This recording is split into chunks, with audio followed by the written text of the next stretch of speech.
Ladies and gentlemen, welcome to the stream. I'm Salsa. Today, I come to you with a question. Would you smooch a dragon? I want to answer that question for myself in about, in the 3.5 hours here. Actually, no, 2.5, damn. Time! Why time?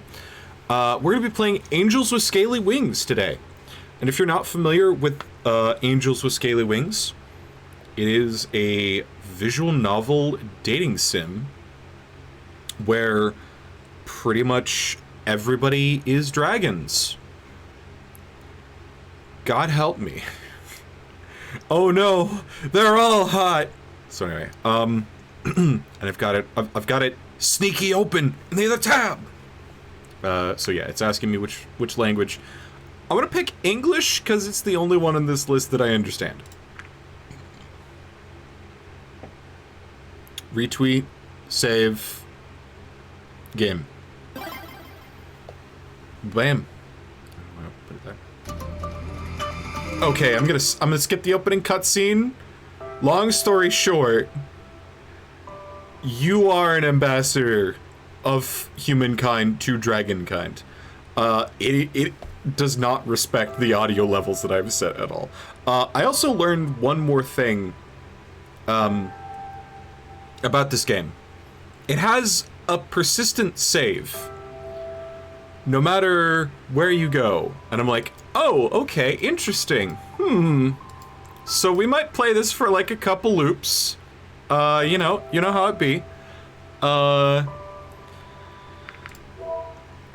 I cleaned everything up, so there should be, like, absolutely nothing, like, come back here.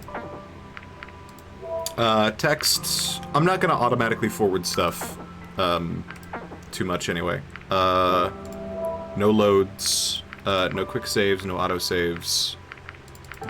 There is a quick save option, alright, cool. I can fucking jump back in time if I get screwed over by a choice or something.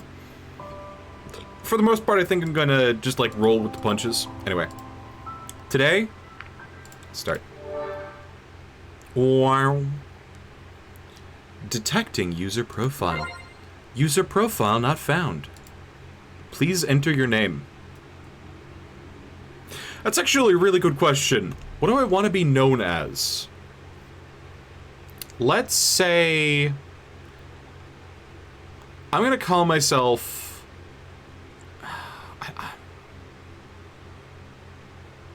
Let's just go with Salsa. Slazza! Salsa. Choose a color. Blue, red, yellow, green, gray. Kinda like blue, but show me more colors. Cyan! Gold! Maroon! Actually, I kinda like maroon. Let's go with maroon. Does this look right? Yeah! User profile confirmed. Before we start, please review the following information. Controls, left click or enter to advance text and select menu options. Space to advance text only. This is useful to avoid making a selection by mistake. Alright. Escape or right click brings up the menu. F toggles full screen.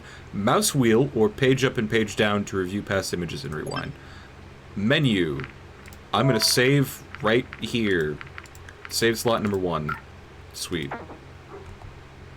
Hold Control or press Tab to skip scene messages. S takes a screenshot.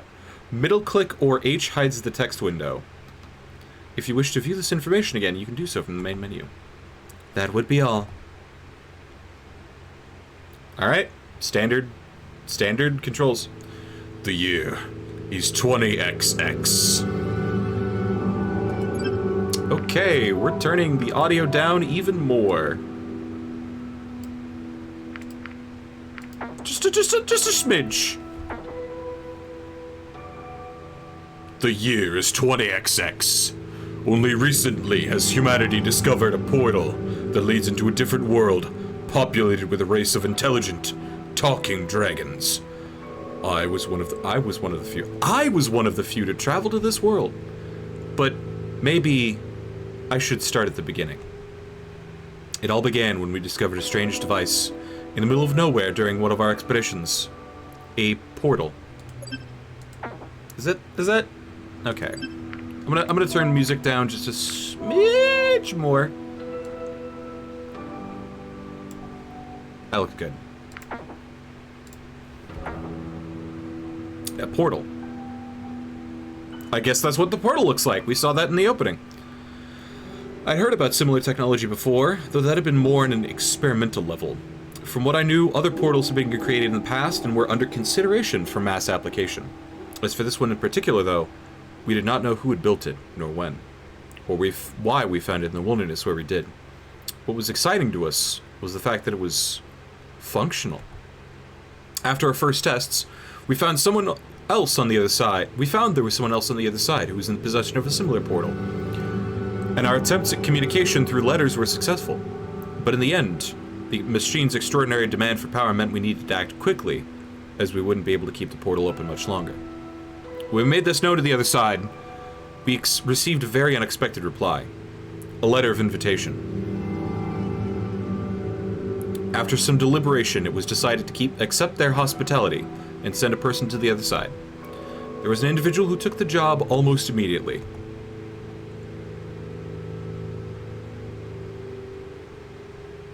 Reza... What the fuck is that last name?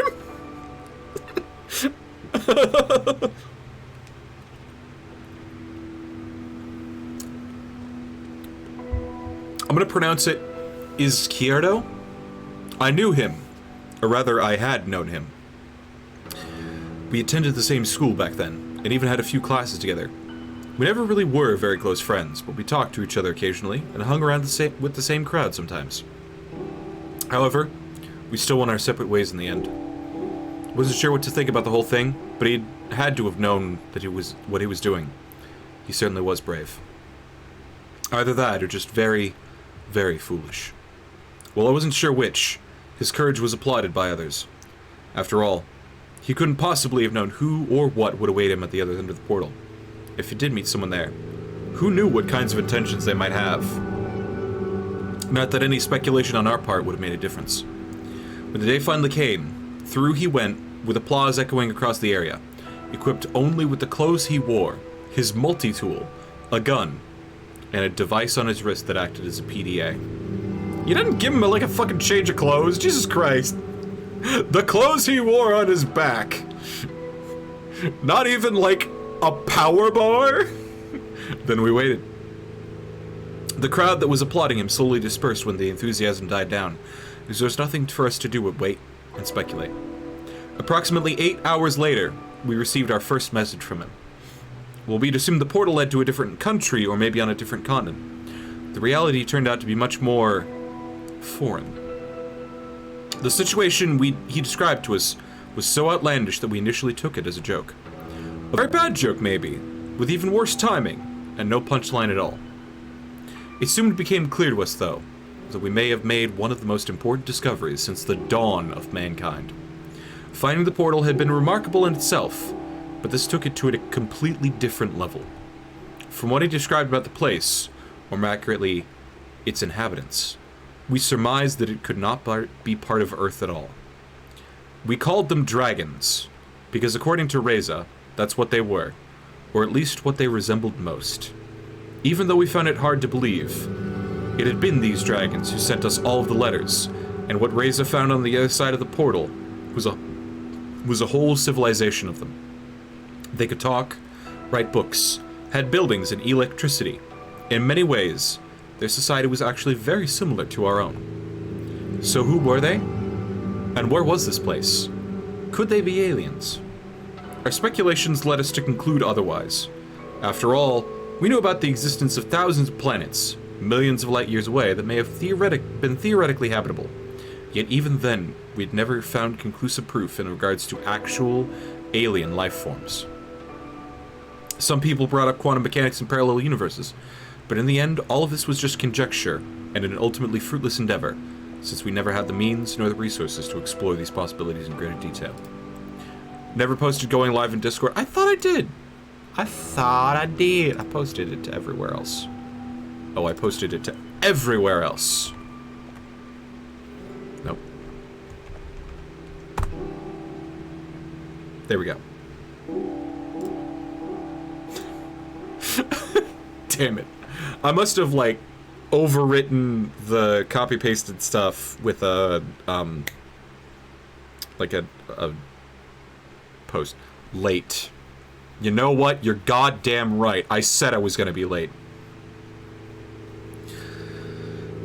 Some people brought up quantum mechanics and parallel universes, but in the end, all of this was just conjecture and an ultimately fruitless endeavor, since we neither had the means nor the resources to explore these possibilities in greater detail. I think there's just one more thing worth mentioning before I move on. The previous isolation had been mutual.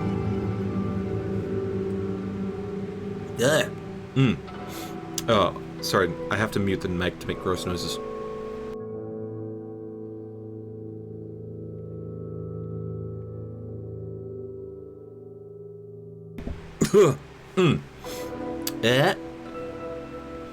The previous isolation had been mutual. They hadn't known about any other intelligent life form beyond their own. Their portal had only recently been discovered, and was a technology previously unknown to them. And just as we had myths about dragons, they had myths about us. That was what we knew about them so far, and as interesting as learning those things and debating their cultural significance was, we didn't really know what we should make of it. Reza apparently was sure of what he was doing, though, as he eventually let us know that they had agreed on a trade. We were to give them a few of our PDA devices, which contained vast amounts of knowledge, dwarfing even that of encyclopedias. In return, they would supply us with generators. Overall, they didn't seem as technologically advanced as we had been, but they did surpass us in that one aspect. Their means of generating energy seemed sustainable. Not only that, but evidently also quite efficient. We certainly would be able to put technology like that to good use, and trading mere past knowledge of the human race for something more tangible was a good call on his part.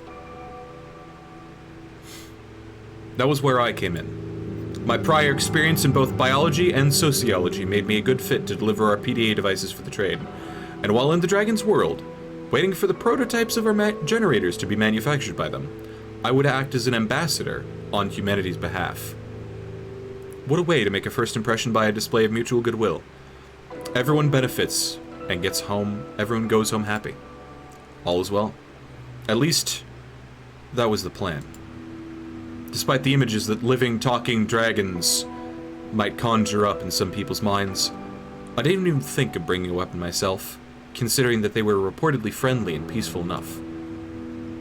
There was no need for me to fear potential ill intentions like Reza did when he had stepped into an unknown territory, and acting as humanity's ambassador, I had to do my best to uphold a high standard in fostering this diplomatic relationship. When the time came for me to step through the portal, all my mental preparedness vanished. My anxiousness was fueled by all the questions lurking in my head, just as the machine started to do its work. Would it hurt? Who would I meet on the other side? What if they really weren't so friendly, and just made Reza write those letters, with the pretense of appearing friendly, only to lure us into the den of man-eating monsters and certain doom, with us ending up as nothing more than a tasty afternoon snack? Maybe I should have brought a weapon after all. Suddenly... Ow! Ow!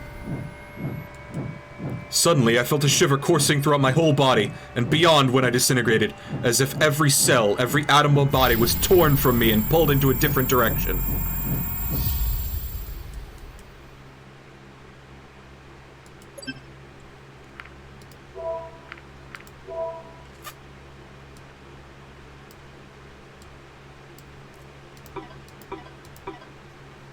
We're turning down the sound again! I saw darkness and light, painting patterns in the stars as I traveled, and images rapidly flashed before me of things unseen and unspoken. Both horrifying and beautiful, it was an experience unlike any other, yet over in just a split second. Nope, wrong click. Left click, not right click. Then it was dark. I could only see a patch of lighter color, contrasting with its dark surroundings as my vision started to clear. Its edge got sharper as the patch of light slowly took shape, giving me the distinguished outline of a reptilian head and an array of horns sprouting from it.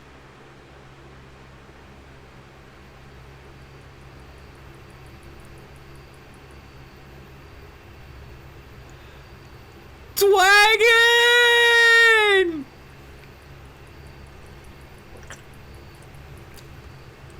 Hey, question. Why are you wearing clothes?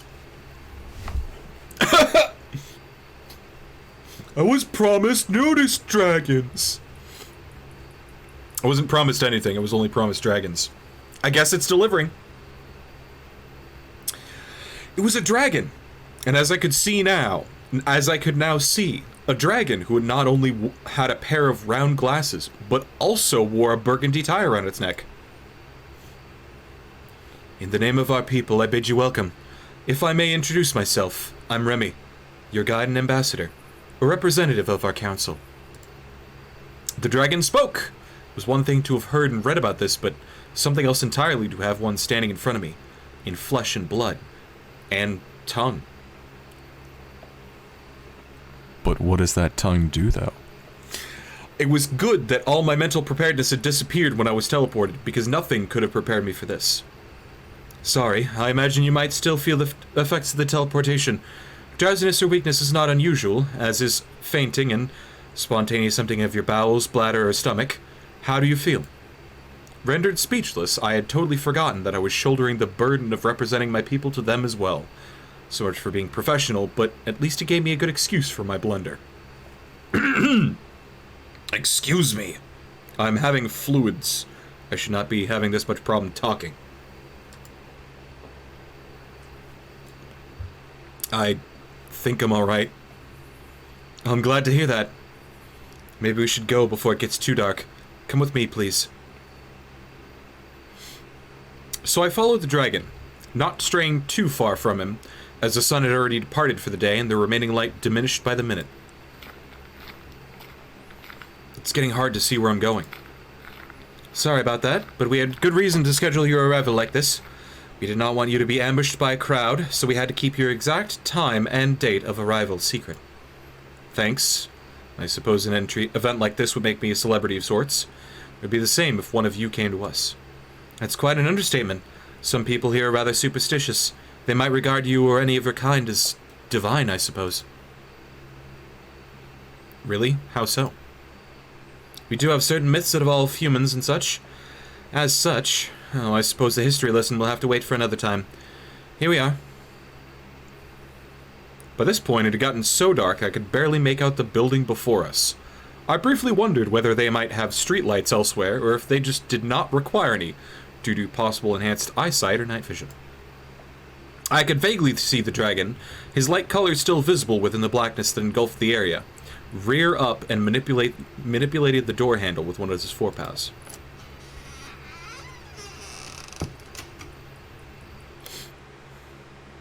Ha! That's a very nice apartment, thank you! Hinges creaking, the door opened, and with the flick of a switch, the apartment was flooded with light, blinding me after all the time we just spent without it. This is where you will live for the time being. It is fully stocked, but in case you need anything else, I left you a note with a few phone numbers. It is getting rather late, so I will have to take my leave now. In any case, someone will come and meet you tomorrow morning. Thank you, Remy. Have a good night. Until we meet again. With a nod, Remy left the apartment, mindful enough to close the door behind himself. Surveying the room, I considered the events that had just transpired as my gaze met the window. I could see movement outside, and as I drew nearer, startled, I could hear footsteps in the grass, moving away quickly. Assuming it must have been the dragon I just met, I thought nothing of it as I went to bed and slowly succumbed to the sweet allure of sleep overdue. I spent a few moments thinking about my role, my mission, and what it meant to be here now.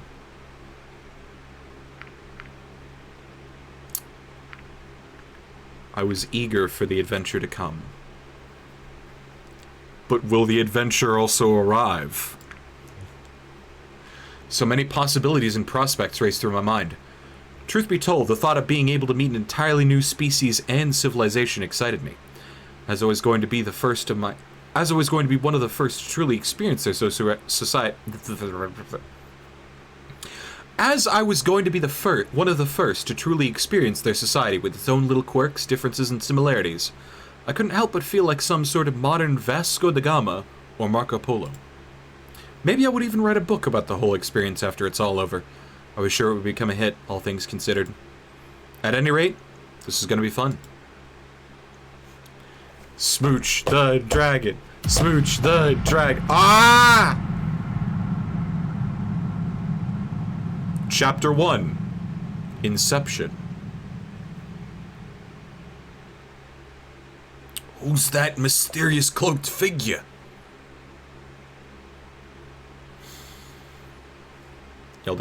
Y'all saw him, right? Please just respect my audio levels, game. Fucking hell.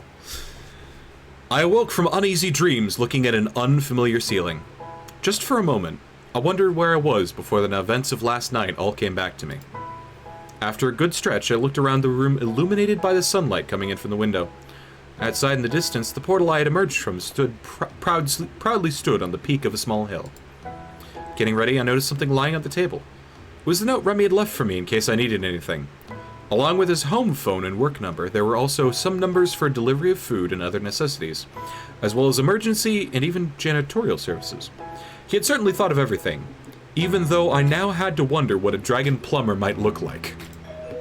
My musings were interrupted when the doorbell rang. When I opened the door, I was met by another dragon.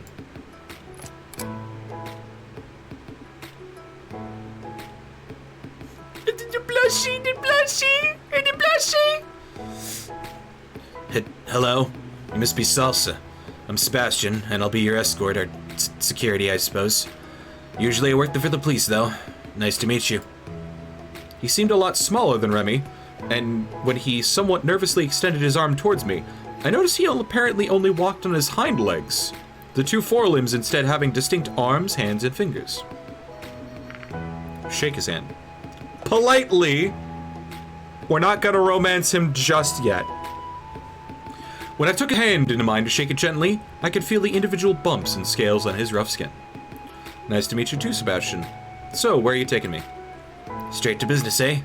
We're going to visit the plant where they're making your generators. They have some news for you, or so I've heard. Reza will be there too. Sounds great. Just follow me. Okay. Alright. Actually, I'm gonna save here, you know. Paranoia. Who knows? While we walked, I was under the impression we were purposefully avoiding the busier parts of the town, instead straying towards the edges and small alleys as to not garner too much attention. Even then, we got the occasional stare. After just a couple of minutes, we arrived at our destination where we were met by Reza, as well as yet another dragon, a vicious-looking beast that didn't stay too close to him. Oh, hot damn. Oh, hot damn! He's hot! He's hot! Hey. Reza, long time no see. How true that is. Good to finally see another human face around here. What a coincidence to have you, of all people, show up. Yeah, guess those degrees aren't so useless after all. By the way, who's your friend? Just my bodyguard, same as yours. Don't bother with him, he doesn't talk much. He looks grumpy. That's what he always looks like. And yes, that does mean he's always grumpy. The two dragons exchanged a few words, and I met the gaze of a larger, Tenebus dragon, a few paces from us. Sebastian turned towards me and spoke up again. Hey, Salsa, this is Maverick. Nice to meet you. Yeah, whatever. Just don't expect me to give you any special treatment like everyone else is, and we'll all be good. What are you talking about? So you're saying you haven't noticed the stairs and how they all treat you like you're the next messiah or something? No, I just thought... We're the ones making a big deal out of this, you are. We were just here to get what we agreed on, then we'll be gone. If anything, I'd actually prefer if you left us alone. But you're the one who insists on following me around wherever I go. Ooh! A growl escaped the darker dragon's trembling lips as he bared his teeth at Reza. Alright, that's quite enough. Let's all just go inside already, shall we? After you. Hot damn. Dragon fight, dragon fight, dragon fight, dragon fight. I'm getting way too into this.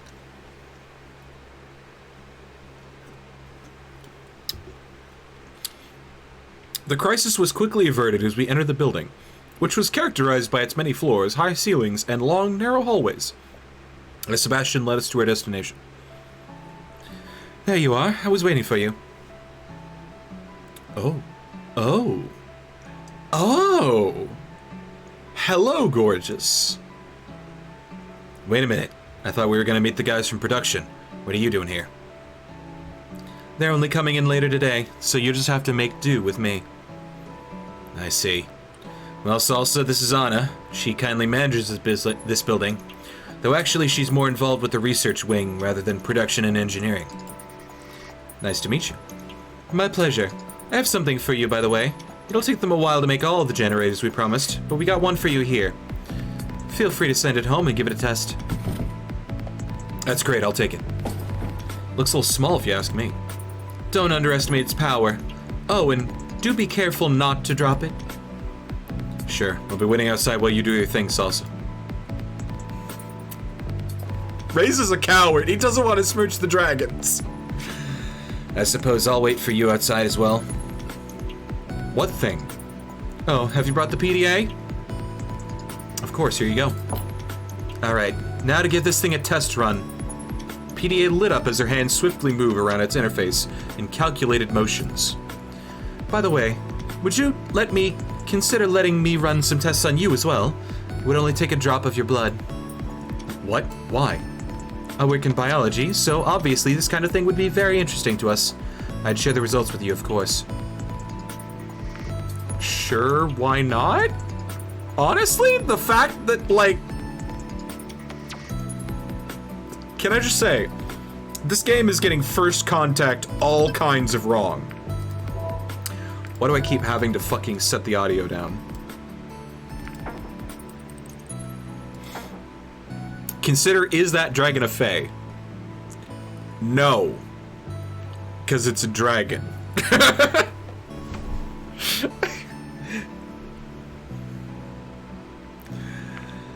Why not? Great. She was quick to produce a small device from a drawer, which from a glance reminded me a lot of a test tube. Now, if you'd give me your hand, please. As I reached out to her, she took my hand into hers before she pressed the device into the back of my hand. I winced as pain jolted through my hand. Something sharp drove itself through my skin, and shortly afterwards, a droplet of blood was sucked into the tube attached to the small needle. Thanks. You're welcome? You gave Anna your blood. Looks like your PDA's good, by the way, so we're just about done here. And since we're both in biology, it could be interesting if you want to meet me some other time as well. Here's my number. Oh, I'm all sorts of interested in dragon biology. But not in the way you think. Alright. See you soon.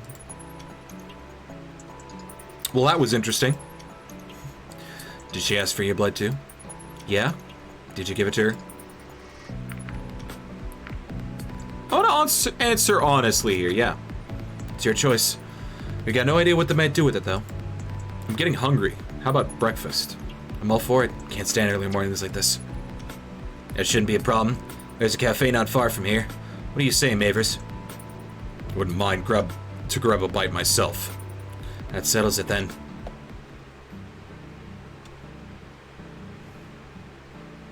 Uncle Mugen's? Uncle Mugen's? Am I reading that right? Coffee, donuts, pasta, burgers. Luckily for us, the cafe was mostly empty when we arrived. It was still pretty early in the day. Reza was quick to lead me to a table for two, prompting the dragons to get one of their own at the other side of the restaurant. Finally. Can't stand a guy being on my tail all the damn time. Maybe he just likes you a lot. We were approached by an individual who appeared to be the waitress of the cafe. She was an interesting-looking dragon who, unlike the others I had seen so far, was more akin to a wyvern, possessing two rather large wings as her forelimbs, which resembled those of an oversized bat. Oh, it's the humans! You were able to correctly identify her. Wait, I should probably do. Oh, it's a dragon. That's a good one. Welcome to our establishment. My name's Adine, and I'll be waitress today. What can I bring you to? Scrambled eggs with bacon. Yeah, me too. Just make it quick. Sure thing. 2 scrambled eggs with bacon coming right up. Wait! They're dragons! What if that's dragon eggs on my plate? I'm gonna need heavier shit through this. I forgot it was dragons! Why? Reminds me of that one animation. Better get used to eggs for breakfast, kiddo.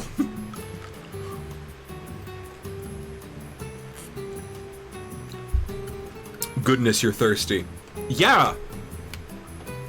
Work really turns the AC up and it sucks all the moisture out of my body. I'm Professor Harkness. As I was saying, if you look at the big picture, don't you think there's just something off about this whole place? Where is it really? If this is supposed to be a completely separate place from Earth, or even a different dimension, some things just don't add up. Don't you think so too? Let me just grab my tinfoil hat real quick. I've been here much longer than you have been. Maybe you'll see soon enough. Can't really say much more with you-know-who over there. He's probably listening to us right now. Doesn't seem so bad to me. When I let my gaze wander, I saw that Maverick was looking in my direction. Our eyes met briefly, his expression not showing any discernible emotion, while I wondered whether it had just been a coincidence or if he really was able to hear us from the distance. Oh, they're absolutely listening to us. I do have some theories, and if I'm right, we might be in trouble. What kind of trouble? What are you talking about? Be quiet. I'll let you know more as soon as I can. But for now, let's just play along.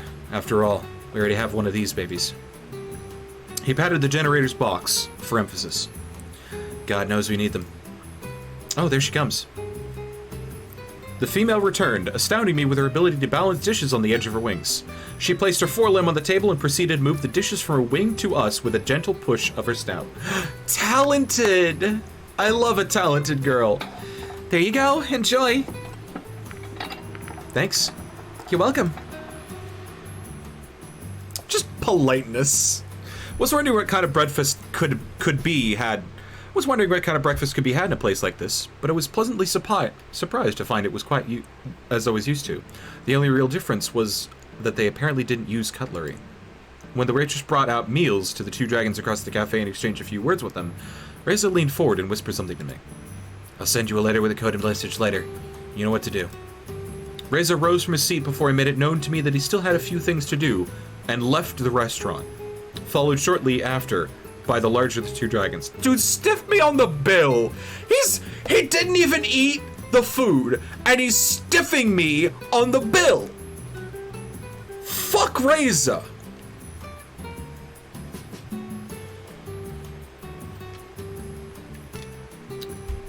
Laters. What's in a hurry? So I spent a few more minutes in contemplation while I looked out the window and finished my breakfast. Are you just fucking raw? How are you eating? It's scrambled eggs and bacon. Like, it's socially acceptable to eat the bacon with, like, your hands. But then, you know, how the eggs? Can you just say, like, hey, do you guys have any forks? They don't have forks in the back. They're dragons! They eat with their faces! How do you eat? Is he just, like, sliding the plate? He's just, like, shoveling it in his mouth?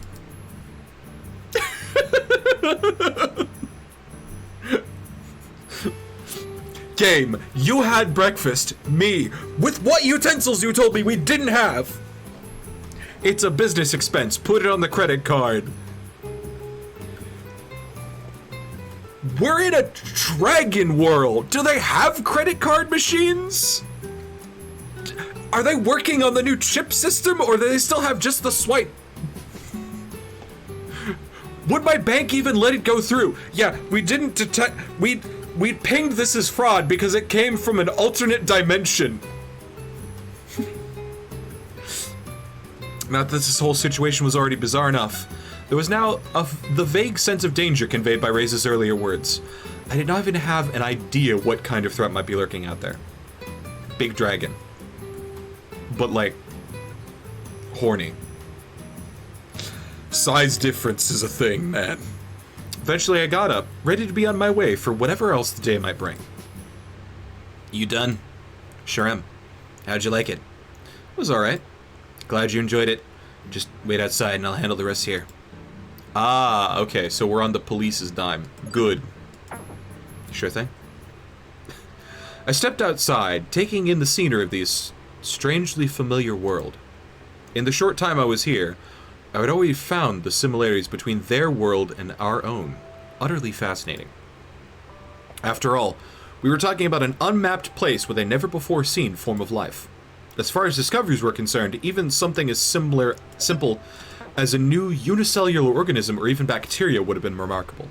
Yet here I was, standing in the middle of a village, evidently built by this race of intelligent talking dragons with a society not unlike our own. Residents seemed to share the same interest and was instead more smitten with the generator, but given our reasons for coming here in the first place, I couldn't blame him for his enthusiasm being focused on something else. My thoughts were interrupted as something suddenly zipped past me just a little too close, causing me to stumble back. It was a rather small dragon with a bag clamped at its maw who apparently had somewhere to be.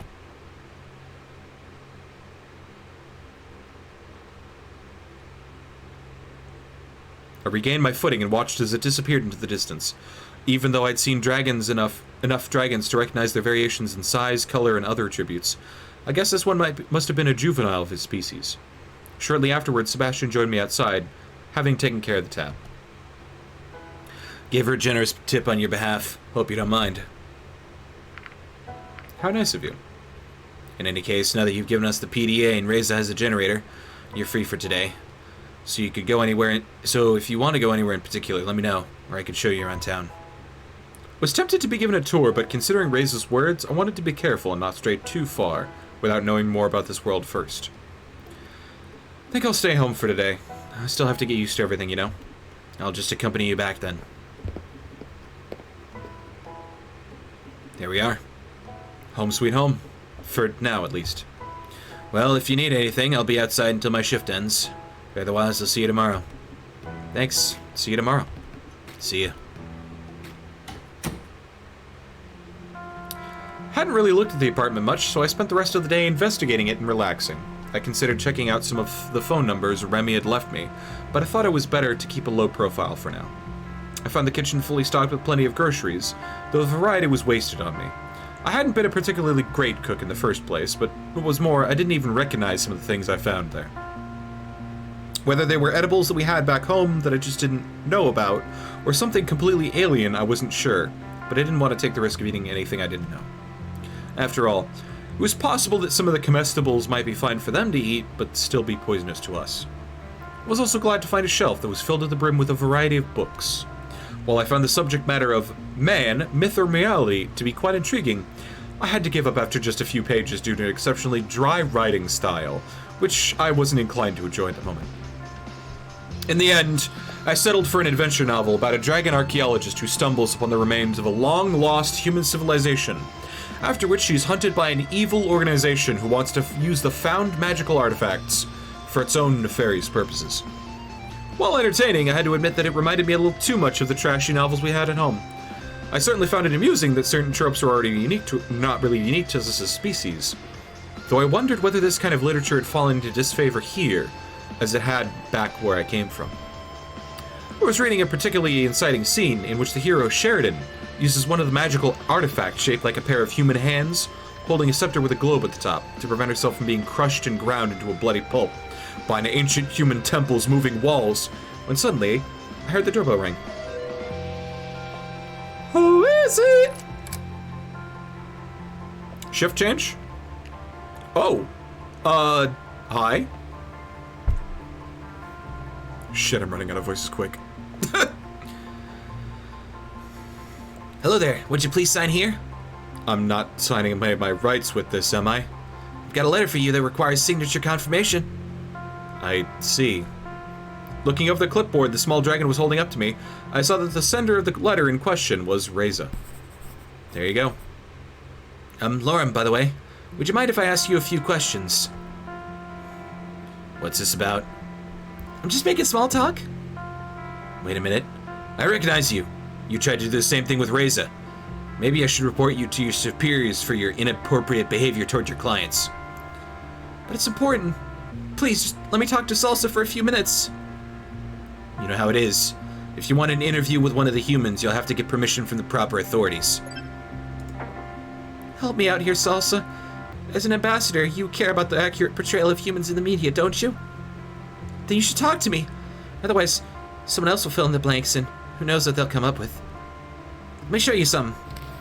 The small dragon opened his bag, rummaging through a number of letters and small packages. I think I lost it. Anyway, I wanted to show you some pictures of what people think humans look like. On some of them, they have like 4 heads and look nothing like you. It's crazy. What are you, Lorem, a reporter? No, I'm just... Do you want me to remove him, Salsa? Is what he's saying true? Yeah, I guess. I see. Sounds pretty interesting, though. Alright, you can leave your number here, and maybe I'll call you later, but that's all I can promise. Thank you. Thank you so much. He quickly produced a small sheet of paper and scribbled his number on it. Afterwards, he sheepishly presented it with both hands. Alright, you got what you wanted. Off you go now.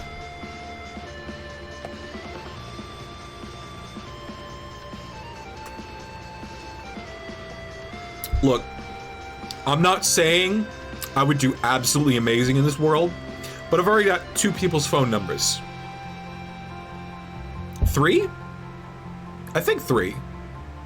Because I'm not sure if I got a Dean's. I did not get a Dean's, damn it. I wanted a Dean's. Eeeeet! Sorry about that. Don't worry about it. Don't worry about it. It's fine. I'll see you tomorrow. Right. My god, I probably should be like gruff Brooklyn with someone. With all the commotion, I almost forgot that I was also still holding Reza's letter. Within the plain envelope was a similarly plain sheet of paper with his handwriting. When I started reading, however, I saw that his wording was so full of the pleasantries that I knew he hated that I assumed every word of it was faked, as to conceal his true intent. He said coded letter, dude! He did mention I'd know what to do, but I was unsure of how I was supposed to decode the letter's secret message. I didn't remember ever having a conversation about this topic with him, yet he still relied on me to remember whatever it was that I was missing. Or he thought I would just be able to figure it out on my own. This is what it said. Hello, my dear friend. I hope this letter reached you swiftly and in good condition. Unfortunately, we were not able to catch up earlier, so I wanted to write you this letter. How have you been these last few years? What have you been doing? How's the family? I feel like there's so much we should talk about since we have not seen each other much recently. At least we have a chance to do so in this form. Quite an exciting venture we're on now, right? How have you liked it so far here? Met any dragon friends yet?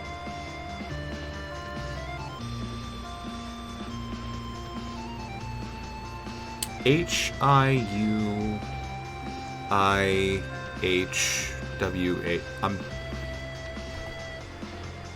Anyways, I'll be looking forward to your reply soon.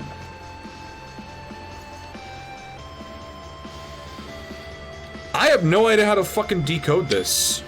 I'm gonna take a screenshot of it, though.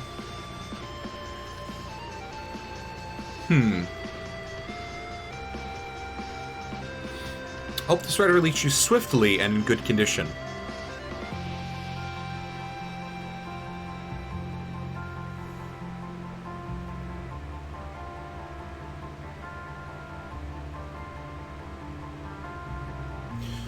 I feel... Best regards, Reza.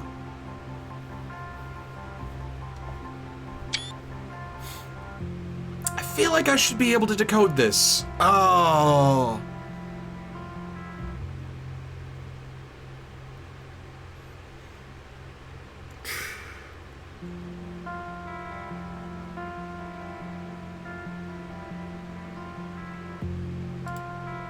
Nope. Various things came to mind. Only reading certain words or letters was one that I thought of immediately, but I couldn't make out anything after trying to find a system within its array of letters and lines. Maybe I had to look more carefully. Read between the lines?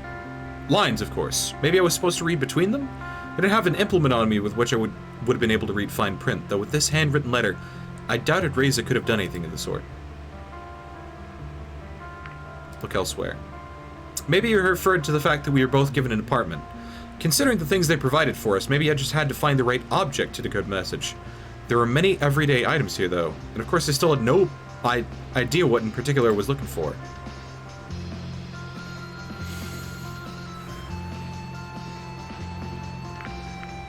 Bookshelf? Stocked with quite a variety of books on different topics. Behind the books? Would have known that I was going to live here, so suppose it is possible helped with preparations and hid something for me to find.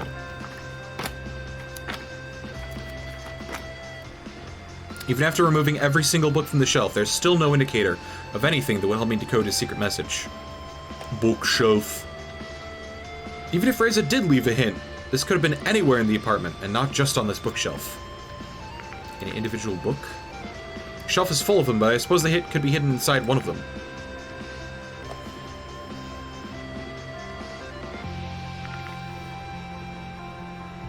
Draconic Desire. No, no, don't tell me they put a smut book on my bookshelf. Oh no, yes, yes, I want to read Draconic Desire, please. The sensation that swept the nation, the novel of a generation, a newspaper. I was so young and naive back then, barely having reached the age at which the arduous process of finding a mate, settling down, and starting a family became expected. Yet none of my peers interested myself. They were childish and crude and uncultured. I was lost in a sea of uncertainty, drifting, hoping to be found by the one day. And then I did. How fast time flies when you're happy. I can't believe this was just 2 weeks ago. 2 weeks ago I found the one, my truest soulmate there ever could be. Like a wrecking ball, he came out of nothing, breaking all the barriers and entering my life. 2 weeks ago I was nothing. Today, I am the happiest dragon alive. Who knew that out of all the people alive, it only took the right one to write its life itself? Who knew that to make the perfect one, the only thing you needed was... I don't think there's anything in here. And who let this mess ever get to print? Sheesh. The Ixamen Sphere and how to use it? As a manual meant for the general populace, this booklet intends to bring you, the valued reader, closer to the uses and joys that Ixamen Sphere might bring. I've taken utmost care to use simple language and instructions to remove the well-known barrier between individuals and knowledge of proper use with this most wondrous device. For interested parties, a chapter about the Ixamen Sphere's history and ideas for advanced applications can be found later in the book. Quick start guide. Step 1. Place your Ixamen Sphere on a flat, stable surface. Make sure that the surface is indeed stable and flat. Expert tip, use a spirit level in order to determine if a surface is absolutely horizontal, in order to prevent the Ixamen Sphere from rolling off the table unintendedly. Step 2. Plug your Ixamen Sphere to any fitting household outlet. Warning. Make sure the Ixamen Sphere's power switch is in the off position prior to plugging it in. Step 3. Locate the power switch of the Ixamen Sphere. This step may introduce some difficulties, as many different models of Ixamen Spheres exist, with varying methods of turning them off and on. When in doubt, please contact your Ixamen Sphere's manufacturer to help with this step, if necessary. Jesus fucking Christ! Now I know how to work an Ixamen Sphere, whatever that is. Assault of the humanoids from outer space? Jesus Christ! Cat bark! Arc 1. It was a dark and stormy night. Jesus Christ, this goes on. There's a one for everything here. There's one for every single book here. Relentlessly pouring was the rain outside, periodically interrupted by a loud echo of thunder, again and again. So quick had his roaring staccato become that it almost seemed like someone was pounding against the door. No, someone really was pounding on the door right now. The door swiftly opened, and the moment for which the house's owner had waited decades finally was here. Not on the field of battle do you meet me, human scum, but in the comforts of my own home. Do you seek to assassinate me? Feel my wrath. May it lead you to a slow and painful death, he screamed at the top of his lungs. Your resistance will only temper my blade, inferior creature. Taste my blood and die from it, the reply Taste my blade and die from it. The reply wryly came from the human invader standing within the door frame. Hero quickly stabbed him with his magic pen. A lethal hit would cause the human invader to slump to the ground instantly. His last words being, "Damn you, Hero! This is not over yet," while he melded into a red blotch, blotching up Hero's carpet. Hero looked up into the sky and realized all the thunder and rain had really been the UFOs of the invaders, numerous enough as to rival the raindrops falling from the sky. This was the moment when he knew it was too late. This meant war. Fucking hell!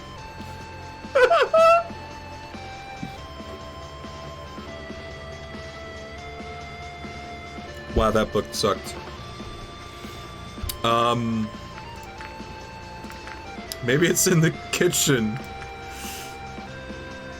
Pantry. Fruits and veggies. Lemon. Lemons! Why didn't I realize it sooner? Lemon juice is just about the simplest way to write a hidden message using household items. We'll learn about that in chemistry. In the most boring detail, of course. A message written in lemon juice on paper becomes just about invisible to the naked eye when dried, but after heating it gently, oxidization occurs, making the message visible. I was sitting next to him in class when we learned that. He made a joke about using the method to cheat on the next test and replied by saying he'd have to bring an iron. Had he really expected me to remember a random chemistry class that happened years ago? But then, I did remember it after all. Meet me at the portal tonight, 10 p.m. was all the message said. I wasted a good amount of time, but I still had some left before I'd have to go out to meet Reza, so I decided to make some lunch. Afterwards, I resumed reading my book about the continuing adventures of Sheridan and her exploits in destroying cultural artifacts. Unsurprisingly, it came to a happy end, with the evil organization stopped in its tracks. At least for now. I thought the ending was deliberately left open for ambiguity. When I turned the page and saw the advertisement for the next entry in this apparently long-running series of books, I realized all of this had just been a ploy to set up the inevitable sequel. Luckily, the disappointment didn't last long, as I had to get going to meet Reza at the portal. When I got outside, it didn't seem quite as dark as it was when I arrived yesterday. I might have had difficulties finding my way otherwise, but I could still see the portal in the distance. As I was walking, I wondered if anyone was following me, but the land seemed oddly deserted. Was everyone already asleep? I mean, I assume the police are going to be awake and at work. Eventually, I arrived at my destination. Reza was already standing idly by the portal, his fidgeting, making it obvious that he just waited for me. I was already wondering whether you'd get it at all. Well, you didn't make it easy. What a wonderful night it is. Just look up at the stars. We can see them so clearly here, without all pollution lingering in the air like back home. Almost as if we were looking right into the face of eternity itself. For so long, humanity thought we'd find aliens out there. Yet after all these years, we found out we were still alone in the universe. Turns out we were just not looking in the right place. What's going on, Reza? Why did you call me here at this time?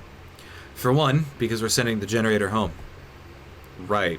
Before I was sent here, they told me they would limit the use of the portal, as they couldn't afford to keep it open all the time.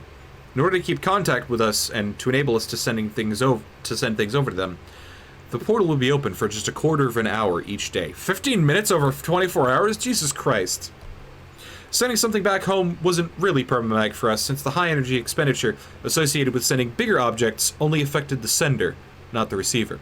However, this also meant that until all business was concluded in regards to our trade with the PDAs and the generators, we're basically stuck here. As for the other, do you know what this place is? It says something about danger, trouble. How much danger are we in, really? More than enough. I'm afraid this whole place will be gone soon. I better not be here when it happens. Just spit it out already, asshole! Hope you'd see it too, but then it took me a while to understand, and I had a head start on you. In any case, while he was speaking, my gaze wandered and fixed on some movement nearby. It was hard to make out anything, but I imagine it must have just been some wind blowing through the nearby shrubbery. Except for the fact that there was no wind. Reza? This might take a while to explain, but we got the whole night. Reza, look. He turned around to face whatever I was seeing. He squinted hard before he called out. How dare you follow me even here? The disturbance came closer, until it was clear that it was Maverick, who had hidden nearby to listen in on our conversation. I knew you were up to no good. What were you talking about? What are you planning here? This some kind of attack? Wait a minute, there's no reason for... Don't try to deny it. I heard you both talking about it in the cafe. I saw the letter. You think I couldn't smell the lemon on it? Pathetic.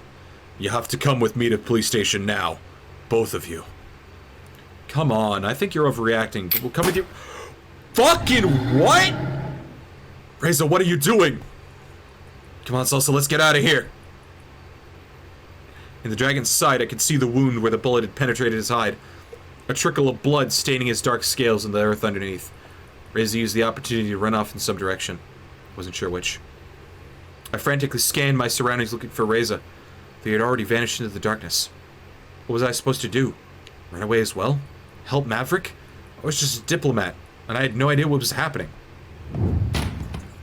Suddenly, the dragon whipped around, hitting me in the guts with his thick tail.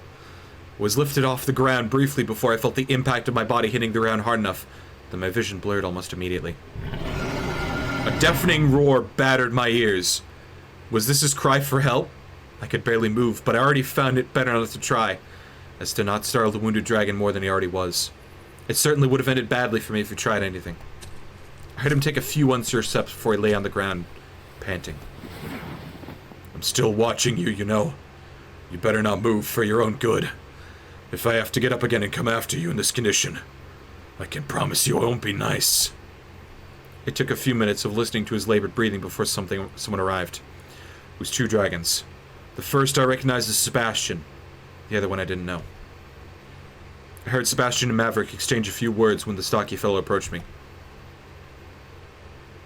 Ah, Sheriff. Sheriff Dragon!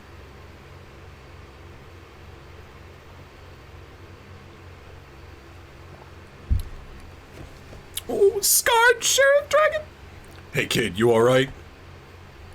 Still feeling a little dizzy. I'm Bryce, the chief of police in this town. Can you tell me what happened? Reza shot Maverick and ran off. Is that so? His face was stern and seemingly lost in thought as I overheard Sebastian's conversation. Yeah, but you're the flyer on duty. We probably won't find him now. Not here in the darkness at any rate. Well, that's just brilliant. What do you think, Chief? Flyer on duty.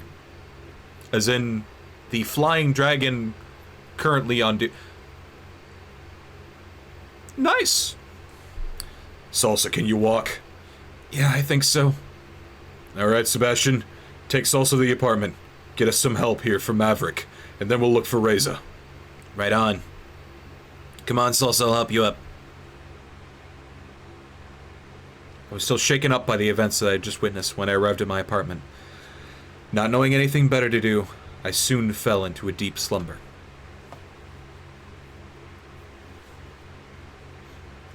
Got fucking tail thwapped. Not how I wanted. Not how I wanted to catch dragon tail, but hey. The next day, I awoke with many questions lingering in my head. I considered calling someone from the police department to ask about Reza and Maverick, but in the end, I decided against doing so, as I was sure they would contact me if they had anything to tell me. I knew it was no use worrying about it for now, so I settled for starting another book. Oh! Didn't take very long, though, before the doorbell rang. Did Bryce, the chief of police, take it upon himself to escort me today? Oh, it's you again. Are you surprised? No, but I guess it'll mean bad news. Afraid so. How are you holding up? Better than yesterday, that's for sure. Let's go for a walk then, shall we? Sure. This time, I was taken along a different route than yesterday, and I was quite sure there was more to this than just taking a walk. I'll just go ahead and guess you didn't find Reza. Yeah, we hoped he would have come back on his own by now. Do you have any idea where he might be? Maybe you mentioned some sort of place in particular that holds some meaning to him. No, not really. We didn't get a chance to talk much at all yesterday before. There's that too. I have no idea why Reza would have done anything like that. I had the impression that they weren't very fond of each other, but this... How is he, by the way? Who are we pining after?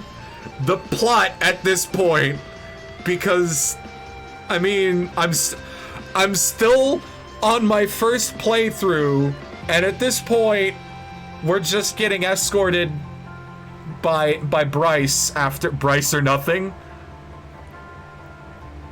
You know what? Just to say, big middle finger to you, Zero. Adine.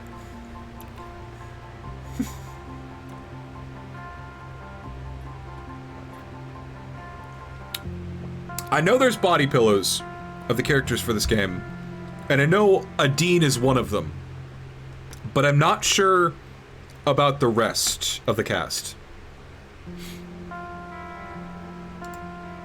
Maverick is doing fine, but there's plenty of blame to go around. You're right. They didn't particularly like each other. Why do I have frog in throat? In his statement, Maverick says he suspected Reza of planning some sort of attack. Do you know anything about that? No, he only told me something was gonna happen, not that he was planning anything. At least, that was the impression I got.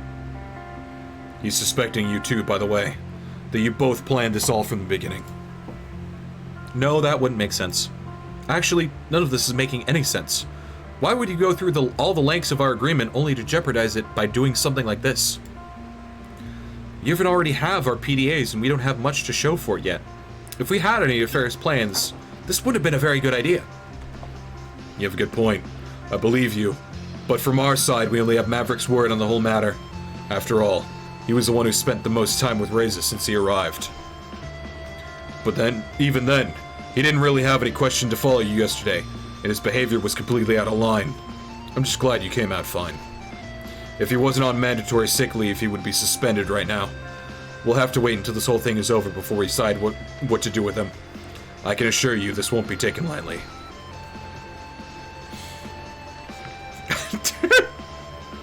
No, I'm not gonna put Maverick on the fucking death penalty for the. Maybe they both acted in the heat of the moment. Maybe. You still got quite a lot on our hands now, though. You have a wounded dragon and a missing human. This could lead to a diplomatic crisis. Maybe Reza will still show up soon. We can get all of this behind us. I hope so, too. I really wouldn't want to jeopardize everything over this unfortunate incident. How about we just keep quiet about this whole thing for now? After all, I don't think any of us wants our people panicking about this already, right? I'm really not in agreement. NSFW artwork of Bryce has been created due to my playthrough of this game. NSFW exists of Bryce because he's a big song dragon. Yeah. Look, I'm just saying. They knew their target audience when they started creating body pillows. Or at least the body pillow covers. Eventually, we arrived at the police station, where the chief took my formal statement in regard to yesterday's events. He asked me about Reza and Maverick too. Not that I knew much of anything that preceded yesterday's events, or the mysterious catastrophe Reza had mentioned. Afterwards, he thanked me and left to file my statement, while I sat by his table, waiting and listening to the goings-on of this small, provincial town police department. When he returned, he was approached by someone who seemed to have urgent news. A lot of talking between the two ensued that I couldn't make out from my position. This went on for a bit until Bryce returned to me. Afraid I have some more bad news for you. Reza has now officially become a murder suspect. Murder? Murder? Wish I could stick around but have to run. Have fun, tell me how it all goes. Happy. I need to play Spyro, don't I? You need to play Spyro. Spyro himself isn't necessarily like 100% daddy material, but literally every single other dragon in the game is. Reignited Trilogy, I think it's like $30 now. It released a couple years ago. It's on any platform you choose.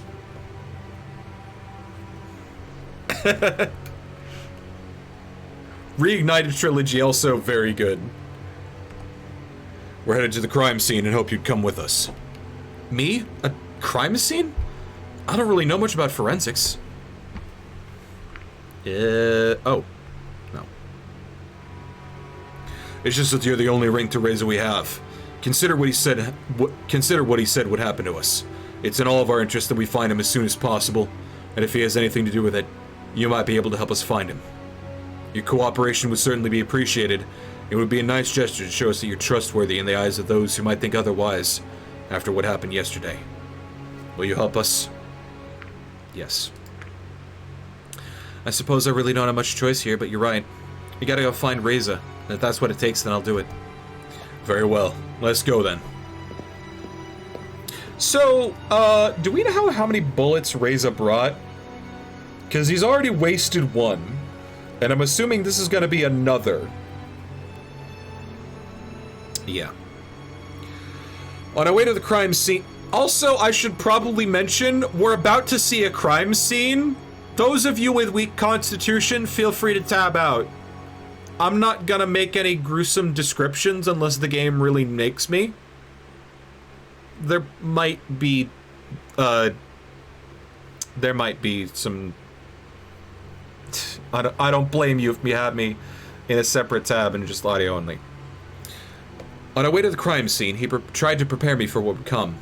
I had studied biology, so I was familiar with the sight of dead animals. Asking myself how similar this would be, I wondered if my reaction would be any different if it wasn't a dragon, but a human corpse that would be seen. When we arrived, we were met by Sebastian, who gave us an overview of the whole situation. This morning, the victim was found by a delivery flyer for a restaurant. Blood loss from multiple wounds are the likely cause of death. Forensics was already here, so feel free to poke around. A few paces in front of us, the unfortunate victim lay on the ground, covered by a sheet that concealed the body, but not the large red stain beneath. We approached, while Sebastian went off to deter any curious onlookers. I know it won't be pretty, and I'm sorry for putting you through this, but you know what's at stake here. Just remember what I told you and you should be fine. Alright. Are you ready? Just do it.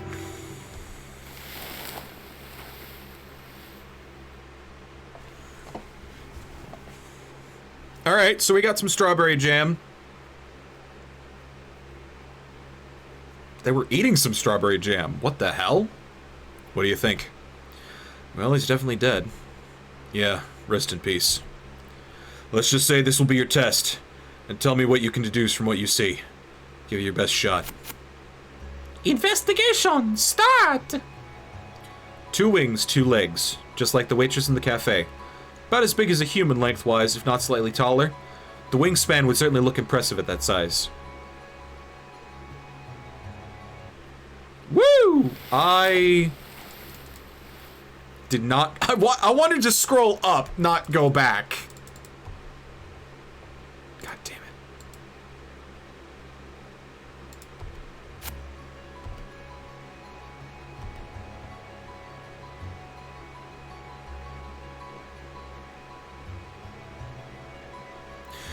The wounds are kind of hard to miss. True, but what are they telling you?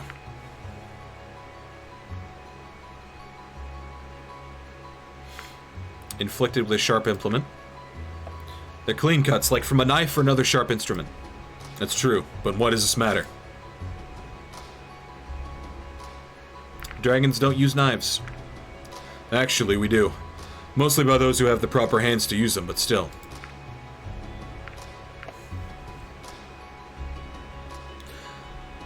So that, I guess that means it could have only been done by someone with hands. Only those of us who walk on 2 legs have the proper dexterity to wield a knife effectively. Most other dragons would probably just bite instead. Of course, this rules out most of the bigger dragons and flyers. But then Reza still has his... what was it called again? You mean his gun? Yeah, if it was him, why would he kill someone with a knife rather than just use his gun on him?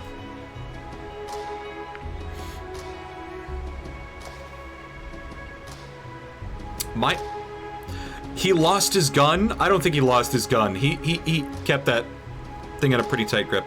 He didn't want to make any noise. After all, he ran away from Maverick, trying to hide from the police. Something as loud as a gunshot could have easily given away his position and alerted others in the area. That could be a good reason. Which wound do you think was the lethal one? Neck. That's right. If all the blood from it wasn't a giveaway, this is a stab wound. Characterized by a rather small footprint. You can tell it's also the deepest one. And from the location, it's pretty obvious this must have done tremendous damage. What else do you see? A lot of blood. Well, there's a lot of blood! Blood suggests... he died here. He committed suicide! Hi, Lid Kid. Feel free to tab out if you can't handle strawberry jam. He died here, or else there would have been a trail we could follow. The splatters also suggest this is where they fought. That's true. Fortunately, it doesn't help with determining who the perpetrator is. Objection! Excuse me? Sorry, I just always wanted to say that. Go on, please. Fought back. What about the blood on his muzzle? You tell me. Blood on his muzzle suggests he fought back. It might be the perpetrator's blood. Yes, it is true. I expect forensics already took a sample of it, so it might actually help us determine who the perpetrator is. I think that's about everything. Investigation over. Strawberry jam off screen. You know what, kid? I'm impressed. Maybe we should have you around more often. You did well on the first investigation. Little psilocybin internal monologue interjections are why I'm here. Hey, Chief, do you still need the witness here for anything? Sebastian approached with the dragon who had discovered the body earlier. I recognized her as Adine, the waitress from the cafe. She seemed distraught, which, given the situation, wasn't very surprising. I don't think so. Take her to the department, get her statement written up, and that should be it. Little psilocybin internal monologue interjections are why I'm here, especially the Pokemon Mystery Dungeon ones. I mean...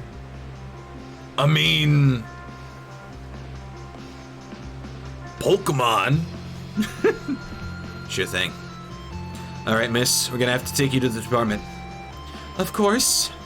When she spotted me, however, her composure brightened visibly. Oh, it's the human! I have a name, you know. Actually, I don't. You never told me. It's Salsa. What are you even doing here? Do you work for our police now? Nah, it's just a hobby. Oh, you. By the way, I didn't know you also did deliveries. I do a little bit of everything, really. It's nice. I loved my scrambled eggs yesterday. If you like us so much, why don't you take our number? We can deliver something to you next time if you don't want to come in. Thanks. I love the look. Sorry, guess we should get going. Bye. What do we do now? I suppose we'll head off too, unless... Oh no. What is it? We got a violent homicide, and of course nobody from the department tells me. I have to find out from a neighbor who wanted to ask me about it. Good thing roofers travel fast, eh? Of course nobody told you. You're on sick leave. Mandatory sick leave, I might add. I'm not here in any official capacity, you see. I'm merely enjoying a curative walk in the fresh air, and happened to come across you by accident. Did you even get your fucking wound dressed, sir? What do you want? I don't want anything. Just find it interesting that no one tells me about this, but the prime suspect's buddy can mess with the investigation. I see how it is. I know what you're thinking, but don't jump to conclusions here. I don't need to jump to conclusions. I think the dead body we found says it all. You really have an attitude problem. You know, if you weren't on sick leave, you'd be suspended right now for attacking Salsa yesterday. Do you even have any idea what kind of repercussions this could have on us all? Me attack Salsa? As far as I can see, I'm the only one who's injured here. Besides, I'm so sorry for apparently being the only one who's doing his damn job. Let's just sit idly while the suspect's on the loose and planning his next move. You know what? You know, whatever it was that Reza was talking about, he was going to tell me just before you showed up yesterday. I don't need to hear you, of all people, belittling me about this. It's your problem. If anything, I want to find him just as much as you do. Don't compare yourself to me. Your words mean nothing. Enough. You shouldn't even be here. So you better go now and get some rest before I have to take disciplinary action. When we find him, you'll see I was right. If I have to prove myself, so be it. Maverick has a chip on his shoulder. The fucking biggest chip I have ever seen. Holy fuck.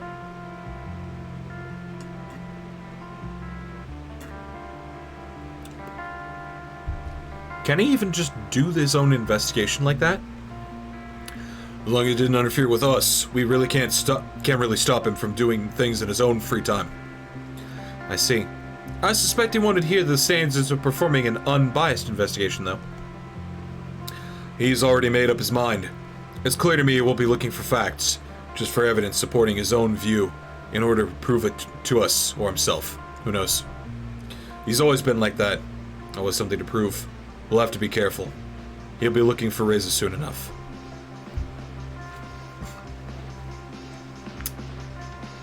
Let's hope we find Reza before he does. Yeah. Don't worry. Reza will turn up eventually. I surely hope so. The power of friendship and this gun I brought. Why did that pop into my head? All things considered, I had to admit it remained a possibility that Maverick was right. But could the Reza I knew really be a murderer? You know what? If you think of something that might help with the investigation, if you need anything else, just call me. I will. Think we're done here. Let's go. Y'all got a fucking library? I want to read more than trash novels. Bryce led me back to the apartment. I guess there isn't really much for me to do in the meantime, as I was spared the more arduous parts of the investigation. Maybe I should have been glad about this, though now I had an afternoon to fill. What should I do? Order some lunch. You know what? I want to meet with Remy. I was talking about going to the library. I think Remy might be, like, the book nerd. Please observe silence at all times. Book nerd time! Book nerd time! Book nerd time! He told me to meet him in the library, but nobody's here. Maybe I should look for him. He can't be too far, after all. It's quite a spacious building, lined with many bookcases on multiple floors. From the looks of it, it seemed to be as much an archive as it was a library, with immaculate order permeating the chamber. It was the kind of place I could see myself getting lost in for an afternoon or two, thumbing through all the interesting books it could offer me. I was looking around in wonder, when suddenly, a voice penetrated the silence. Remy! Couldn't see who the voice belonged to, but it came from the more private area in the back. It was followed by footsteps that approached it. Oh, you're still here? Of course I'm still here. I have business to attend to. Certainly. I just assumed you'd be done by now, Amara. Guess your assumption was wrong, then. Be a good boy and bring me some coffee, will you? Of course, Amara. I heard more movement, though I still could not see either of the two who spoke behind all the bookcases. I assumed the area was off limits to a visitor like myself and decided to wait. Here you go. Now let me read in peace, you silly boy. Of course. I heard him walk across towards my direction until he emerged from behind a bookcase and spotted me. Oh, hello, Salsa. Didn't expect you so soon. Better be safe than sorry. I'm glad to see you again at any rate. Who was that back there? I guess you heard that, didn't you? That was my superior. She's Minister of Culture and Arts, which means I'm technically in her employment. Though generally speaking, I work for the council at large, not just her. This is where you work, huh? Most of the time, yes. It makes you a librarian, I suppose. There's a little more to it. I'm not just in charge of the books. I'm a scholar and study them too. For example, if the council requests knowledge on certain topics, like facts, statistics, or other information of interest, it is part of my job to research it and present it to them in an appropriate manner.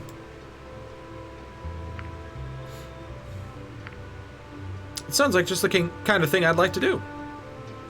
Guess you came to the right place then. Anyway, was there a particular reason why you wanted to meet me?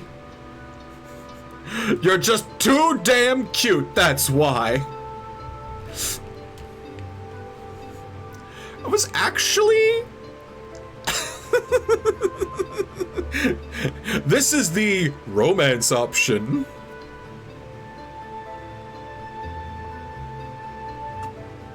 Remy seems so book nerd that if I'm like too forward like that, I feel like it'll be more off-putting than anything. I was interested in what you said about the other day. You had myths about humans? Romance to mens. I still have work to do, but I can show you something afterwards. Either way, now that you're here, you could help me with something. I've got some books that need to be sorted over there. I respectfully decline your request for help. How do I fit them in, alphabetically? The arrangement you see in this library is based on a sophisticated system that sorts everything in a very intuitive manner based on a number of criteria. Genre, author, complexity, and age.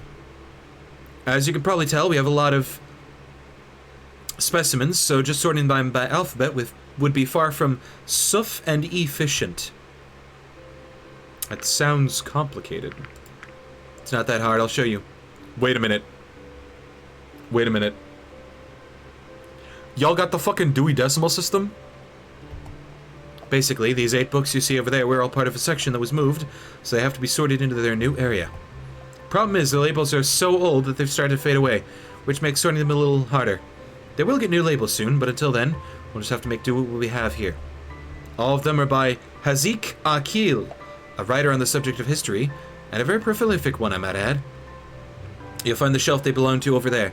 Now it's just a matter of placing them in the right order, from oldest to newest. I've written down everything still legible from the old labels here. For someone like you, putting them in order shouldn't be a problem. In any case, I'll be working on something else in the meantime, so let me know once you're done. Hints. The Third War is directly preceded by the Spark.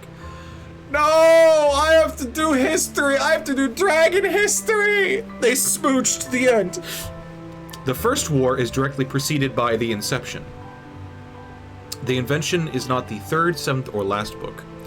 The Second War is the 4th book. There's only one book before the First War. The Enlightenment comes at some point after the Third War.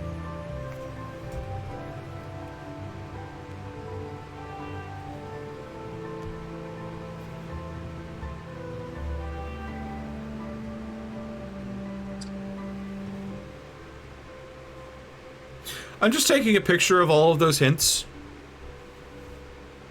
Oh, it just says show hints.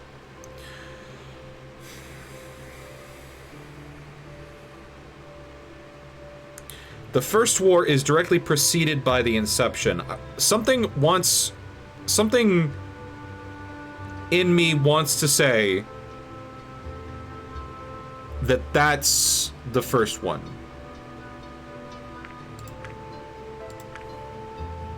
So we have 8 books. I want to say the first book will be Inception. And then the second book will be First War. Smells like a conspiracy. There's one more, and it can't be the Invention.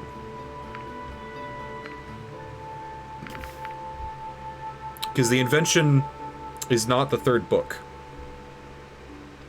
Third War is directly preceded by the Spark. So, Spark and then Third War. So, Inception, First War can't be Invention. Tribe? The Second War is the 4th book.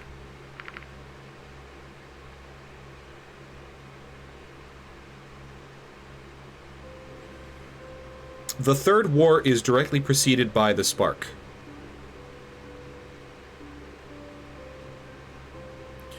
Five.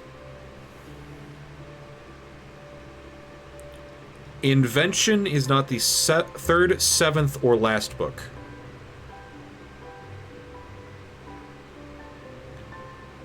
So, Invention has to be 5 or 6.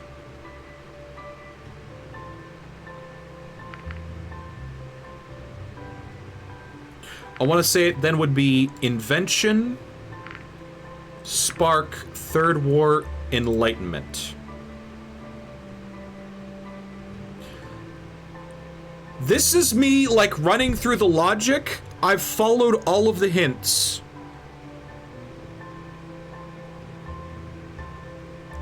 Enlightenment came after Third War? Yeah, okay, cool. You're done? Let's take a look then. Seems you got it all right. Well done, Salsa. You brought Remy's books into the correct order. Holy shit. That was hard work. Gets easier with practice. In the case, there's a box here that belongs in storage. You can put that away. I'll finish the last bit of sorting, and then we'll be done for the day. Do I have to? Sure thing. See you in a bit then. It's heavier than I thought. It's books! They're always heavy! Lifted the box and carried it toward the shelf, but just as I was about to reach it, I tripped suddenly, sending me to the ground as the contents of the box spilled across the floor.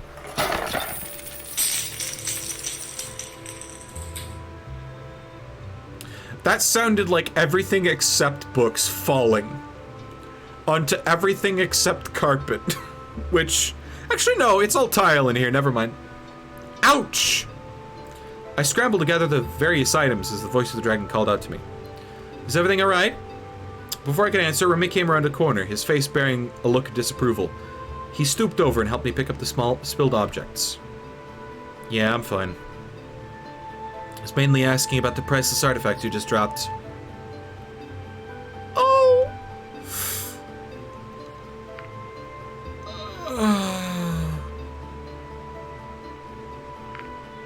Fuck. You didn't tell me they were priceless. Doesn't look like anything's broken. That could have ended up much worse. What is all this stuff, anyway? In preparation for your arrival, wanted to study what knowledge we had on humans. And what did you learn? Not much. The human is a creature shrouded in mystery and legend, yet one we apparently share some history with. Sure, dragon, tell me I'm the mythological creature. Look. Look. Look. I'm just saying. As the story goes, we dragons were once a primitive and savage civilization, living in caves and whatnot. We fought other creatures and amongst each other for resources and territory. One day, however, a human arrived who performed many miracles and gave us the gifts of electricity and reason. We refer to this event as our awakening. What happened to them? And who were they anyway? They say it was a divine creature, a supernatural being that saved our species by making peace between our clans and uniting us, as our numbers were dwindling from pointless conflicts. And when the deed was done, they ascended to the heavens from where they came, or turned into a dragon and lived among us. Among us? Among us! Among us! Among us. Among us!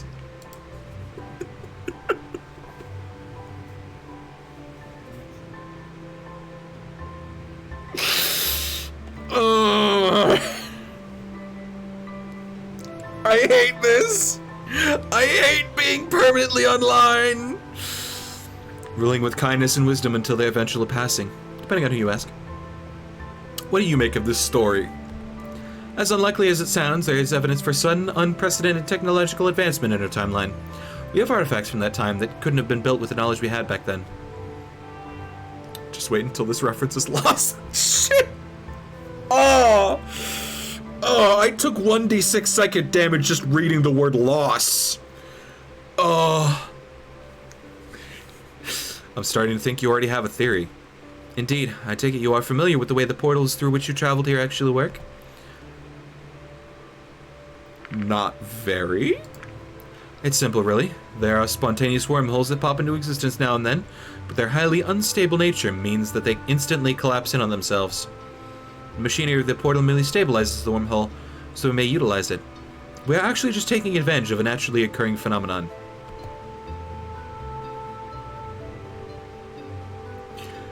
That's literally almost impossible. Like, I don't mean to say, oh, no, this isn't, like, a thing. For Austin Horrigan did the math on this, you have to delete the moon every time you set up a portal in the game Portal. Both times. Every single time that wormhole opens, and we keep it open with negative mass, you know, we're deleting a moon's worth of matter, which shouldn't exist. You know?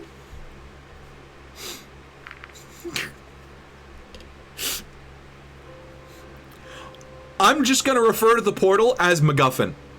It's technically possible, but you need a type of energy that doesn't exist with these dragons. Yeah, you need, like, the equivalent of, like, negative dark matter. And I'm saying... Actually, no, dark matter would do it. But yeah, you'd need, like, that. The longer you keep talking about this, the less I care. Wow! Tell me you don't want the nerd route for $100. Fascinating stuff. Long story short, my theory is that this legendary person stumbled upon one of these natural wormholes in the split second it existed, bringing them into our world. Being thrust into an unfamiliar world with no means to return to their own. Talk about being in the wrong place at the wrong time. Psst! Protagonists! That's you! That's you! Or just the right one if you ask me. If it wasn't for them, we wouldn't be here today. Oh, what I would give to know more about them. How do you know so much about the portal anyway? We found it a while ago, so we've had time to study it. Not me personally, mind you, but I followed its developments with great interest. What else have you discovered about it? Not much, I'm afraid. We didn't want to take the risk of permanent damage, so we won't do anything rash until we completely understand the technology and can replicate it for ourselves. So far, the only thing it's done for us was locating your portal and connecting us to it. From the interface, it appears to have more functions, but we haven't been able to get any of them to work. We were not even sure what it was capable of when we initially turned it on. Only after some time of being active did it actually find your portal, and only then were we able to make the connection. Making that discovery must have been very exciting, especially when you made contact with us and started exchanging letters. Oh, you have no idea, especially when Reza arrived and he turned out to be a human, of all things. Some people still worship them, you know. You mentioned that before. How does that work? Do you have some kind of organized religion based around it? Not exactly. It's more like an adoration on a personal level. I'd count myself amongst them. God, my Among Us brain poisoning is so bad, it triggered on the phrase amongst them.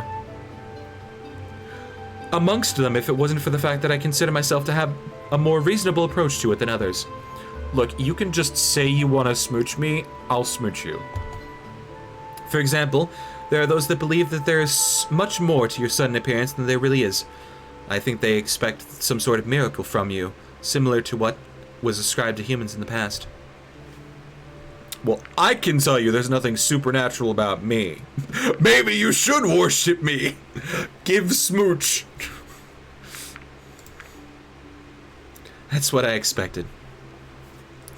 Either way, as a scholar, I'm looking forward to see everything your PDAs have to offer.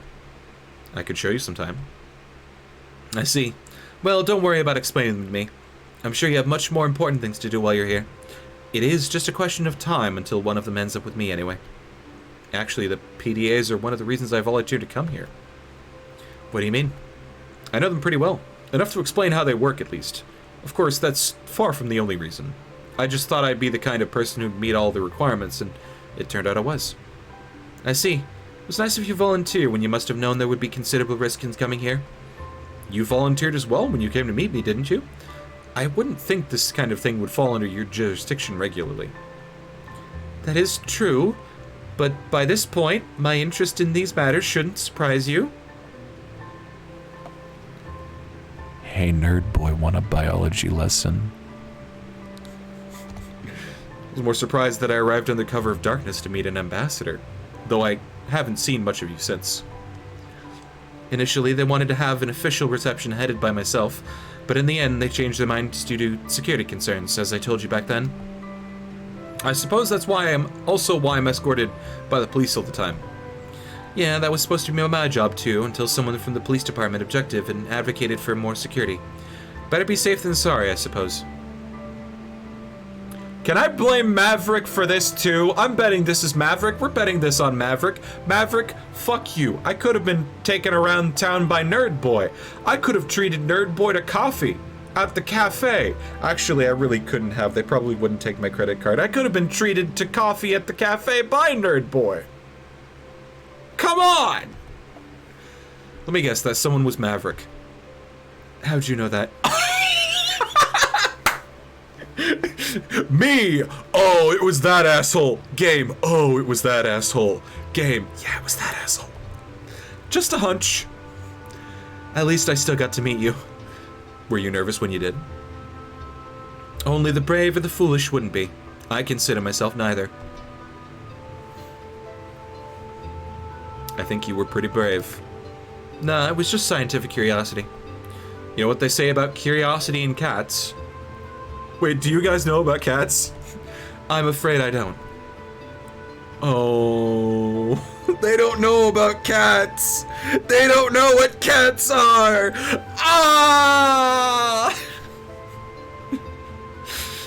There was a moment of silence between us, and our eyes met briefly when suddenly a loud call echoed through the building. Remy! Where's my coffee, damn it? I better go and see what that is about. Maybe it would be better if you didn't stay out in the open. At the end of the hallway, you can find my office towards the right. Wait for me there. Alright. They don't know they are cats. So this is your office, Remy.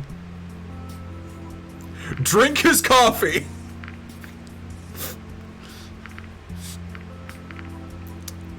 I kind of want to look in the mirror. It's just a mirror. Nothing special about it. Rummage through his trash. Drink his coffee. Why is it giving me this option? I don't want to be that chaotic gremlin. Look at his computer. I wonder if their computers are similar to ours. Let's see. At the press of a button, the screen came to life, accompanied by the whir of the machine. After a few seconds, colorful images appeared on the screen.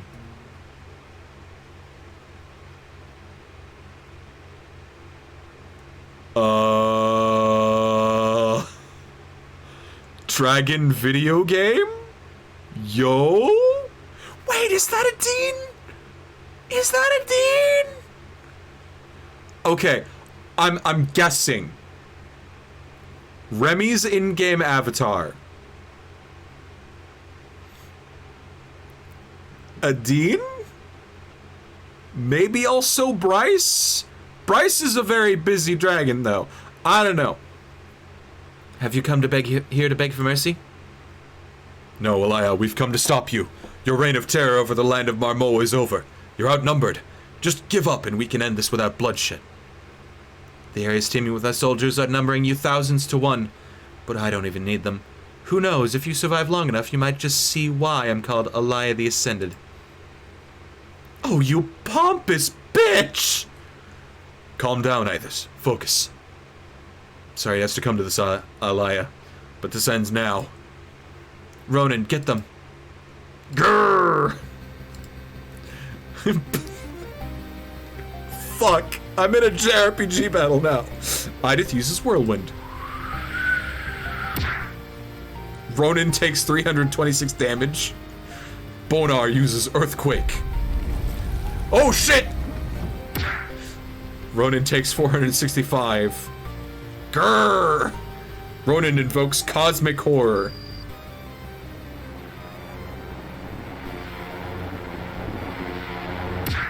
Woohoo! Bonar takes 1089. Rizard takes 1205. No! We're just collecting some arid. Damn it!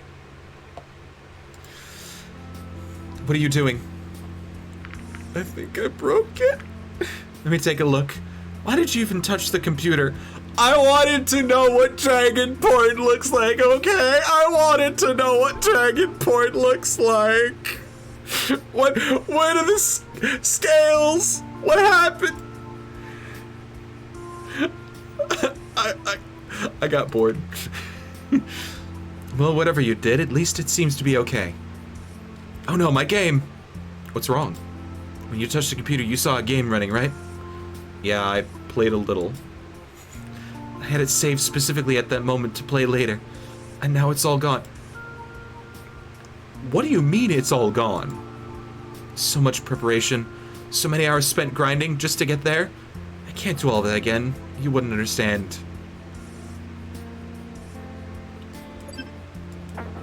You wouldn't understand. Actually, I do. You do? Yes, I too am cursed. My bloodline cursed to be gamer. Yeah, we used to have similar games where I came from. Rotate your save, idiot! Thank you for reminding me. Saves in the same slot as all. At least my office is still standing. Speaking which, what's with the bed? It looks like you live here. Wait, you didn't invite me to your bedroom to... When I have to work late, it's just easier to stay here. Besides, I have the knowledge of the whole library at my fingertips, and I can use the resources and equipment as I please. Like this computer. Don't you have one at home? No, we generally don't have this kind of technology in every household, though it's not exactly rare either. We just use it where we need it. Back home we used to have computers everywhere. Some of us even carried one on our wrist wherever we went. I feel called out like fucking hell. I have a smartwatch, damn it. It's staring me in the face right now. Is that so? That means the library will be closing pretty soon. If you want to do or ask anything in particular, now's the time. Well, I do have one thing I want to do. There's this cute boy that I know. Are you available? More about your human myths, actually. There's a lot we could get into, but I'm afraid we don't have time right now. Maybe another day. Thank you for your help. If there is any way I can repay you, just let me know. How about a kiss for luck? How about you invite me to dinner sometime? That's fine with me. You got my number, so call me about it when you have the time. I will. Have a nice evening. You too. We're gonna be gentle with the nerd boy. We parted amicably, or so I thought. Would I see him again? I wasn't sure, but I kept a number just in case. I love how the dragon's just like, face camera. Get some well-deserved rest. Actually, I kind of want to meet with Lorem. We're gonna spend today being the human ambassador. I went to the bar Lorem had suggested as our meeting place. When I looked around, I saw Bryce sitting at a table, talking to someone I couldn't see. I lingered on him for a second, but soon spotted Lorem in the corner of my eye. There you are. Hey, Lorem. It's good to see you. I thought you might not show up. Am I late? Not at all. I got here early. I'm kind of surprised you wanted to meet me here. Don't take this the wrong way, but are you even old enough to drink? Wait a minute. What are you talking about? Oh, I see. I can assure you I am a fully grown adult. My species doesn't get much bigger than this. Speaking of which, are you fully grown yet? How big do humans usually get, and how do you stack up, comparatively speaking? Oh, and would you mind if I took some notes? Before we get to that, you haven't even told me yet what exactly all this is for. Are you sure you're not a reporter? If I was, Sebastian wouldn't have let me meet you in the first place. I thought the uniform was just a clever disguise. It's real, though. Sebastian knows I work for the local post office. Excuse me, but this still doesn't tell me anything about why I'm here. You're a postman and wants to interview me for what exactly?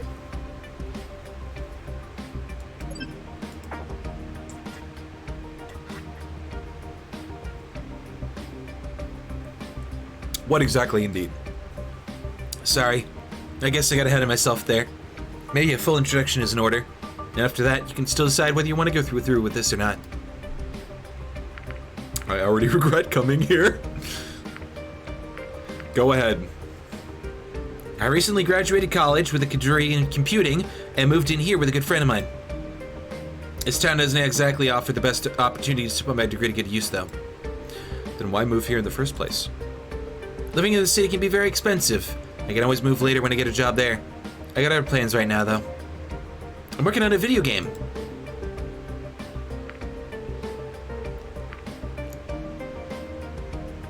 You said this is going to be about something serious. Oh! Why is every single dialogue option...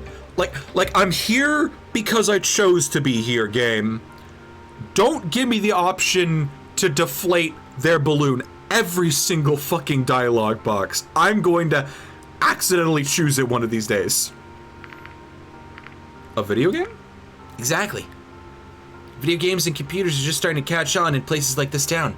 Making good content would be very important to give a good first impression. And humans have always been part of our media. Books, movies, and now games. With you on our side, this could be an amazing opportunity. Well, Maybe this wasn't such a good idea after all. why? I don't know. You don't seem so thrilled about doing this anymore. Besides, your job must be really stressful, and you're already in the spotlight all the time. And now, to top it all off, you get some postman harassing you for an interview. If you wanted to leave, I'd get that. Stay. I'm already here and have nothing else to do, so let's make the most of this. Yes, thank you! At least I won't have to be so careful now with a reporter to have to worry about things being misinterpreted or taken out of context. You should still be careful. What you tell me now will influence how your entire species will be represented in my game. Don't worry, though. I'll treat this delicate matter with the required finesse. Don't get ahead of yourself, we haven't even started yet. How should we do this? Let me think. Why do you want to make this game in the first place? I've always wanted to make a video game. I've had this idea for a while, and it seems now is the right time to do it. It's almost as if you arrived at the perfect moment. Stares into the camera like on The Office. Gee, I fucking wonder! Don't you think my visit will overshadow your efforts? People may not be so interested in playing a game about humans anymore if they had a real one show up. No. No, trust me. Anime waifus? Why would you want an anime waifu when you could have a real girl? Why would you want to play a video game about humans if there was a real one? Idealized fantasy. But some things you have to write for yourself because you can't, like, have those in reality. Like dragons making video games. Good point, but the vast majority won't get to meet you personally anyway. If I say I did and model the humans in the game after you, people will flock to it to get a similar experience. So now I'm part of your viral marketing campaign. Great. Actually, does this mean I'm gonna be your game's mascot? Guess you could say so. Okay, but why focus on humans? What makes us so important? If there's one thing that people here love, it's humans. It doesn't matter if they just see them in media or believe them as mythical creatures. For me, humans were always real. I just didn't know whether I'd get the chance to see one myself. I guess I can cross that one off the bucket list. Now that we're here, I can tell you that no expense will be spared to make our portrayal of humans as accurate as possible. You certainly seem passionate about this. For good reason.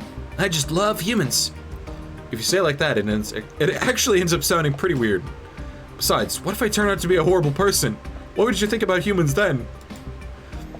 It wouldn't change anything, because I wouldn't base my opinion of an entire species on interactions with a single individual. Then what is your current opinion of us based on? Just the myths we have and various portrayals of humans in our media. But I suppose that's why I'm here talking with you right now. I want the truth, and all of it. Telling you all of it might not be such a good idea. I guess that would take a lot more time than we have today. No, I meant like the nuclear bombs. What's the actual game about? What do you do? It's a community simulation game. It starts with the player character moving into a procedurally generated community, which is inhabited by all kinds of mythical creatures, humans included. Mythical creatures like humans. Interesting. Interesting. Not only are the towns you move into unique, but the inhabitants are too. There are a variety of traits that get randomized, both in looks and personality. Animal Crossing? Am I right to read this like Animal Crossing? Many things you can do, but it's very open-ended. You can live your life there like however you want to. Animal Crossing? Really? Couldn't ask for a better compliment than that. What other mythical creatures are there besides humans? Haven't worked that out yet, but humans alone gives us a lot of material to work with. How so? The question of the mythical human can be tackled in a variety of ways. There are many different interpretations of what humans are like. For example? In general, the mythical human can be divided into 3 categories. Firstly, the human as a physical creature. Secondly, the human as a non-physical entity. And thirdly, the human as a spiritual being. What? Let's start with the physical aspects. Since one of our myths tells us that the human created has eventually turned into a dragon, there is a lot of room for interpretation as to how similar humans actually are to dragons. I can see you don't have wings, but most of us are able to create fire in some way, or at least have a breath weapon. How about you? I can rub 2 sticks together to make fire. Does that count? Not really. Having hands that are dexterous enough to do that is remarkable, though. It is a bit strange, though, because I must say that you gave that ability to us. Interesting. Maybe it's meant to be taken literally, meaning that when that ability was given to us, you lost it. Or maybe we never had it in the first place. Humans are known to have created a lot of things out of nothing. After all, we only needed to discover how to create and use fire, but we didn't have a natural ability to do so. We have a proverb that sums this up pretty well. What is it? Necessity is the mother of invention. So a lack of natural abilities drove innovation forward. What an interesting thought. Here's another thing. You may have many different images of humans, but in the end, only one can be right. It's also possible that what you've been led to believe about humans doesn't actually refer to us at all. Are you implying that you aren't human? No, I'm just saying that if you'd really been in contact with humans before, as you misimply, they would need to belong to the same species as me, and thus be very similar to myself. If they aren't, then either they weren't humans at all, or have very different origins. So you say there is a possibility that our humans and your humans may be something different altogether? I suppose you are right in the way that our images of humans are very inconsistent. They certainly can't all be humans in the way that we refer to a single species. The name should probably be reserved for yours. And we haven't even touched the other 2 categories of humans. What did you call them again? Non-physical human entities and spiritual humans. What's the difference? Honestly, the definitions get a bit muddled here. Going by conventional belief, a ghost could be a human who has died and thus changed into a different form. We would call this a spiritual human. An angel, on the other hand, would be classified as a non-physical entity. What do you know about angels? Angels basically look like humans with wings. Their existence in ancient scripts was used to lend us some credence to the theories about humans having become dragons. Because of the wings? Exactly. But some of your dragon species don't have wings either. Yes, as I said, once you delve into that kind of stuff, it all becomes very convoluted. They really do not look like humans with wings. Angels? There are, in fact, angels that do look like humans with wings. They are the lowest class of angel. They're literally just the fucking messengers. They're the gophers. That's it. It's when you start getting into the higher orders of angel that shit starts getting really funky. Like eyeball with with wheels, and four-headed lion with 4 wings. Regular angels are just a little better at not brain fucking you through your eyeballs. No, literally, angels and archangels are a human figure wearing a robe with large feathered wings. They are the archetypical angel. The understanding I have is that trying to comprehend what you're actually seeing just causes your brain to throw shit tons of blue screens. Yeah, once you get into... The problem is that angel refers to both the lowest of angels, and also it's the umbrella term. It's like saying gay people. There are male-loving males, but that can also refer to the entire LGBTQ spectrum from people that are inside that spectrum. When most people say angel, they mean angels and archangels, which are just humans with wings. Biblical angels is where you get really interesting. It's where you get the funkier body types. Like eyeball wheels. But they're still known as angels, except they have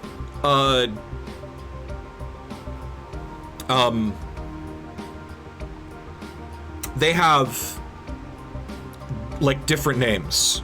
Powers, seraphim, cherubim, which no, they're not tiny babies with wings.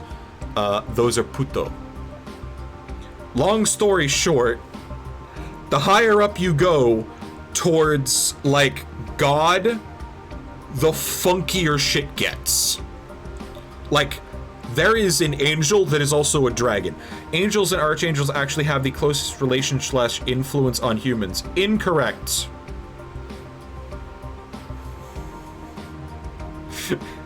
They're literally just messengers for all of the other angels. But yeah.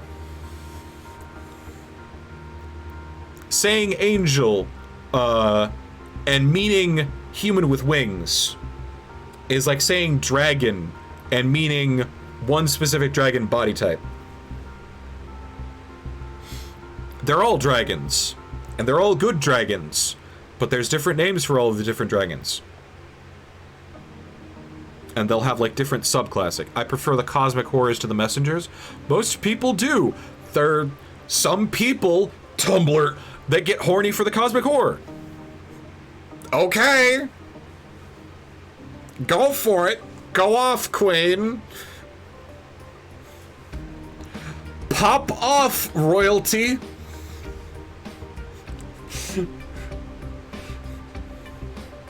He says Tumblr like he's not a tentacle simp. No, I'm really not. I like tentacles going after someone else, but I don't want tentacles going after me. Now, if I had control of tentacles, that'd be a different story. Y'all know nothing about me. Jesus Christ. Anyway. When we met, you also told me something about a four-headed human. With that, we go into the realm of creatures that just don't make much sense at all. Having four heads just seems unlikely from an evolutionary perspective. That might not really matter if we're talking about a non-physical entity or a spiritual being, though. So in the end, you have a lot of different ideas whose only connection to each other is that you use the word human to describe them in some way. And they share at least some basic characteristics. You fit those as well, by the way? What are they? You certainly are not a reptile like us, but you don't look like a conventional mammal either. We are mammals, though. Yes, but you're so different from other mammals that we know that ultimately you are quite unique. We don't know about any other sentient mammals. You got a point there, I'll give you that. Strangely enough, we have plenty of human-like creatures in our mythologies as well. Oh, do tell. You already mentioned ghosts, but some other ones include dwarves, giants, fairies, and blemmies? Okay, can someone explain that last one? No, wait, I'll Google it.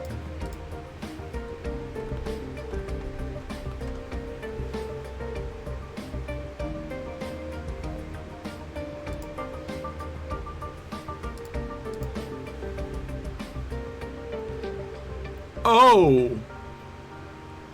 The Headless Men! The Torso Boys! The Torso Boys! I think I've heard most of these before, but what is a blemmies? Essentially, a blemmies is a human without a head. A human without a head? How does that work? What do they eat? Instead of a head, they just have all their facial features on their chest. That's a rather weird mental image. Oh yeah, it gets even crazier when you look at that. No, not a Duyahan. Not a Duyahan! There are also a lot of half creatures that share some characteristics with humans and other animals. Furries, furries, furries! Like merhumans? Sure. Lastly, there are creatures that are said to be able to shapeshift into human form. Furries, furries! Strange enough, some of our dragon myths said they could shapeshift into humans, or that certain countries' royalty are descended from dragons. That would imply that they're genetically compatible with humans.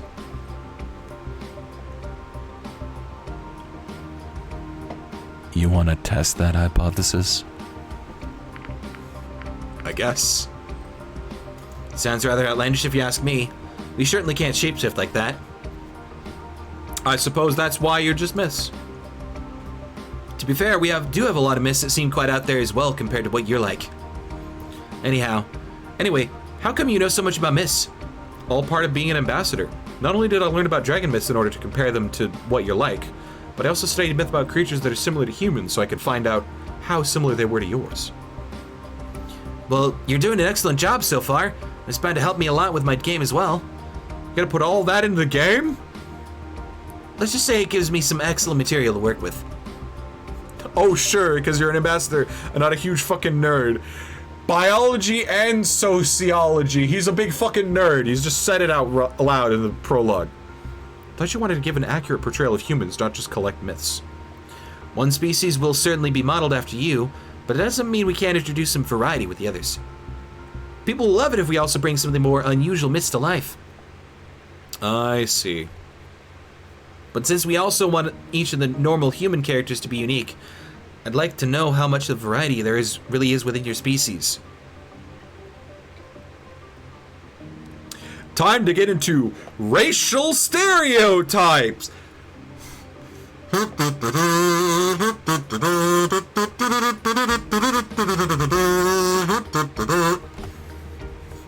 Seen Reza before, so comparing him to you already gives me a bit of an idea. But how far do these differences go exactly? When we arrived here, you asked me if I was old enough to drink. That leads me to believe that your average human must be a lot taller. That's true. You could say Reza would be about average for an adult. Not that it would be impossible to get a good deal bigger than him, or even smaller than you, but those cases are rather rare and usually the result of medical conditions. I see. What about colors? Are there any humans who were blue like me? Not really. There's a certain spectrum of skin colors that can be lighter or darker, but so far I've seen a lot more variety in the dragons here. We do have quite a number of different eye colors, though. Interesting. As for things that aren't immediately visible, we also have different blood types, but I assume you know about that. We certainly have those as well. I too have blood. Some people even believe your blood type influences your personality. That, on the other hand, is news to me. It's a lot bigger thing in, like, Asia, specifically Japan. Anything else you want to know? I heard he got so much. I'll have to think about if and how we can all work all this into the game. Have you worked on any other games before?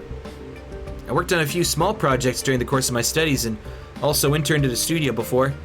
This is on a completely different level, though. How so? It's my game, so I'm the one calling the shots here. It's a very different thing than just making a few graphics when you're part of a bigger team, for sure. I see. How long exactly have you been working on this? Must be several months now. Got everything planned out and a lot of the groundwork has already been done. The most difficult things are the characters themselves and to make sure all the details are accurate. Of course. Have you shown the game to other people yet? Feedback is a very important part of the development process, so I regularly gather ideas and opinions from others. I even made a website to do this.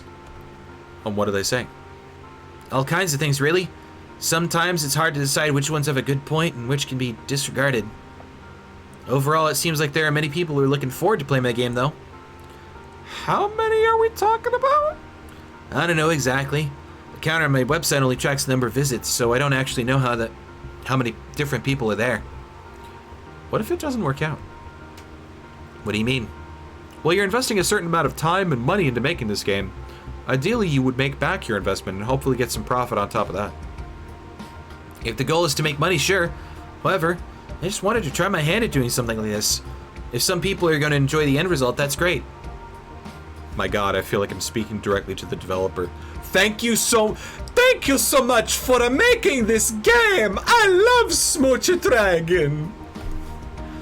Don't forget that I also made something that I can put on my resume. At the very least, it'll have been a good learning experience. With that attitude, I suppose you really don't have anything to lose. Except maybe your fucking house when you mortgage it a second time. Making the video game, because it takes so long to make the graphics. Cuphead! can always look for another job, and maybe I'll end up working in a game studio, but I think once I've started doing something like that, I might not get this opportunity again. So it's now or never, huh? In a nutshell, yes. And all that all works out with your courier job?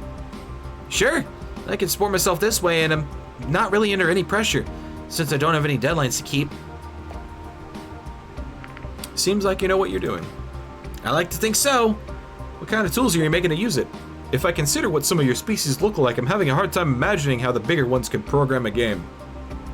Well, we do have devices tailored to each individual species. I can't deny that my dexterous hands make it a lot easier compared to some of the others. One downside is that I have to keep my nails short, or else using the keyboard gets a bit cumbersome. I imagine you have to be careful with those while working as a courier anyway. You're right about that. One wrong move and you suddenly shredded the letter you were just going to hand to someone. That sounds unpleasant. Luckily, that kind of thing doesn't really happen to me anymore. Not only because of the shorter nails, but once you work there for a while, you just learn to be more careful. It's a bit sad not to have them as a natural letter opener anymore, though. It's not just for me. Some people ask me to open their letters for them, since doing that on their own can be difficult for some of the less dexterous and older ones. Dude, you could just keep a fucking coke nail. Like, you just want, like, one? You've got 3 claws, right? You could just hand someone, like, you just need one coke nail. Have you been working as a courier for long? Just got this job a few months ago, but I had a part-time summer job at the post office when I was growing up. My species is perfectly suited for the job, so they were glad to have me on board. Why is that? Of course, being able to fly is a big plus. My size means I can't deliver any big packages, but I often get assigned to urgent letters that have to be delivered as soon as possible. It's getting late. Maybe we should leave it at that for today. Should probably head back to my apartment before it gets too dark. I got more than enough material to work with. Thanks a lot. Don't worry about it. I'll just consider it a public service. Honestly, I'm incredibly grateful for the opportunity, especially after nearly getting denied by Sebastian when I met you. Just make the best of it. I certainly will. I really have to get going now, so maybe I'll see you some other time. Have a good night. Take care.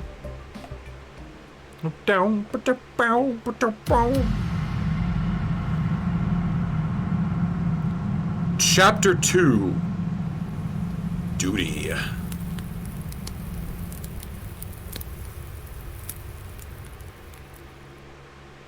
What the dog doing?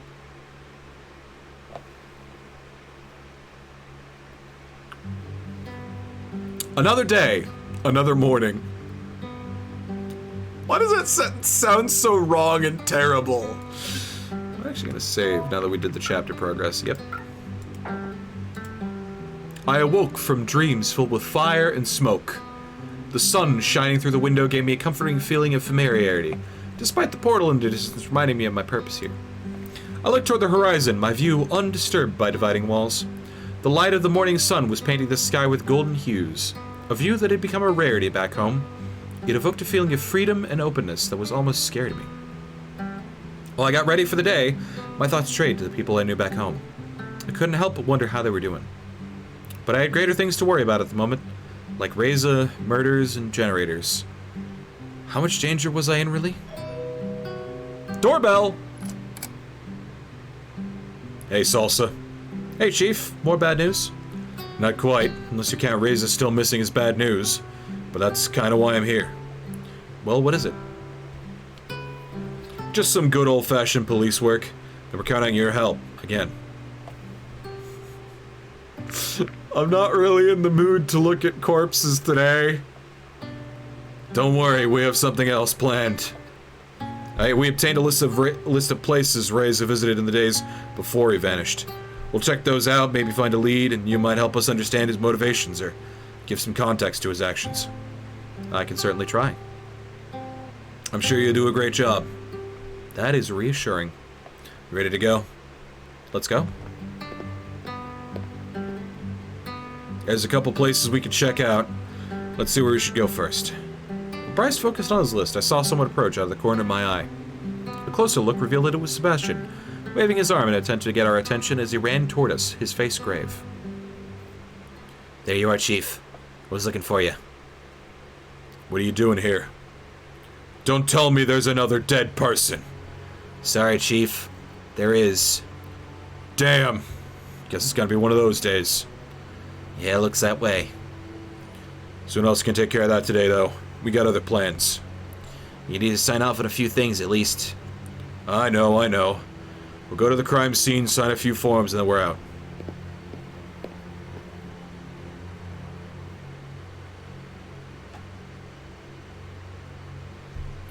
Those of weaker constitution might want to look away again. When we arrived at the scene, I saw the poor victim next to one of the houses. The obligatory sheet that was draped over him provided a modicum of discretion, but did nothing to hide the crime that had occurred. Alright, give me the story. It's an interesting one, that's for sure. The wounds matched those of the last victim, so a similar, if not identical, murder weapon is likely. The victim? Maintenance person for this area, and the electricity is out. The power goes out, maintenance guy shows up and is killed before he can fix the problem. At least that's my theory. So the power for the whole block is still out? That is correct. We should get that fixed as soon as possible. We don't need civilians showing up around here complaining about sitting in the dark. Good point. Bryce's snout wrinkled with distaste as he glanced over Sebastian's shoulder. Let me guess, Mav. Not again. What is it? What are you doing here, Maverick? Second victim, huh? This is an official investigation, so you better not cross that police line. Shunned by my own colleagues. This is ridiculous. You know it is. Rules are rules. And without rules, murders like this one would be allowed to go happen and go unpunished. Have your fun without me, then. What do you think you wanted, your chief? That one's easy. To do his own investigation, just like he said he would. I shouldn't be surprised he showed up, but I guess we're lucky we arrived before he did. I agree. Better check that power outage now. Of course. I think the door to the maintenance room is right around here. Okay, cool. We're not gonna see a body today. You got your flashlight, Seb? Always, Chief. You should go first, then. Not on my stuff here. Besides, putting on that head mount is such a hassle. I remember. You complain about that every time it comes up. Yeah, that should do the trick. Oh? Oh? You just stay behind me, Salsa, alright? Okay. Hate stairs. Especially those made for smaller dragons like you. Trust me, having it the other way around isn't too great either. I dislike all kinds of stairs. That's what I'm talking about. This kind of reminds me of when I found that underground base, or whatever it was. Remember, Chief? How could I not? It wasn't that long ago. Underground what now? Underground base? Yeah, the portal wasn't the only piece of ancient technology we found. There's also this whole lab near it. Seemed to have some high-tech stuff in there. At least that place didn't have as many stairs. Did it have elevators? You not only found a portal, but a whole facility along with it? Yeah, but we're not sure how much the two are actually related. I'm willing to bet 100! Spent all that time studying the portal and barely got anywhere with it. This stuff is just beyond what we know. Here we are.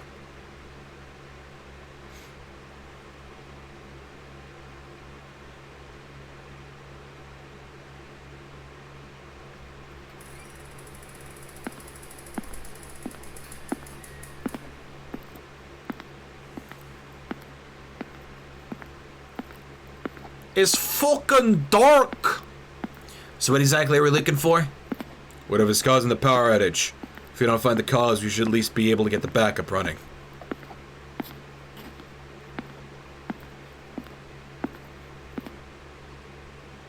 Looks like the generator's gone. Mystery solved. The sound of creaking metal penetrated the stillness in the room.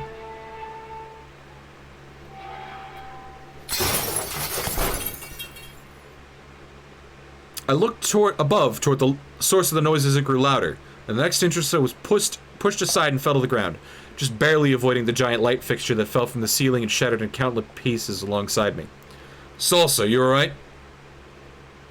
Next thing I saw was a hooded figure standing above me, barely visible against the darkness that permeated the room.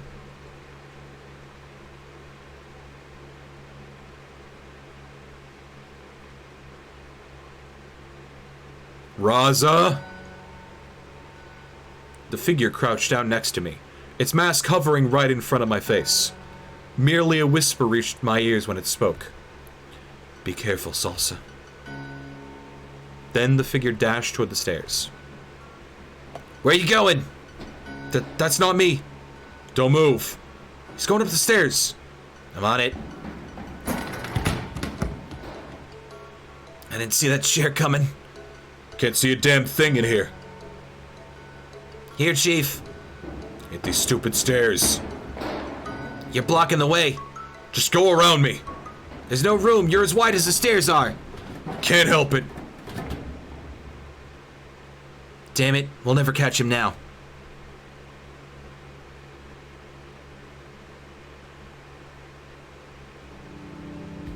By the time we found our way back up, the mysterious figure was nowhere to be found. We got a long search ahead of us. With a head start like that, there might be no end to it. We have to take our chances as long as we still can. Except that chance is growing smaller and smaller while we wait for the team to arrive. What even happened down there? Right, Salsa. Tell us everything in as much detail as you can. Wasn't much to it. I heard a noise, I looked up, the light fixture came down, then someone pushed me. You mean Reza? I'm not so sure of that, actually. Didn't you see him? Whoever it was wearing a mask. It bloody well can't be someone else, so let's not kid ourselves here. Why would he wear that whole getup, though? He didn't want to be recognized. That's a bad excuse when there are only 2 humans here. This whole thing doesn't make any sense. Let's take a step back. Let's take a step back and look at the bigger picture. Your earlier theory about what happened was pretty sound, Sebastian. Let's go with that, and add the bit about the generator being stolen. So another question is, who has a motive for stealing a generator? Reza. Right. Who else would need to steal a generator when those who live here could either buy or simply even request one? Not to mention, Reza was the one who arranged the diplomatic trade for the generators in the first place. Can't deny the fact that your generators are pretty important to us, but resorting to murder? We all saw the human figure running away.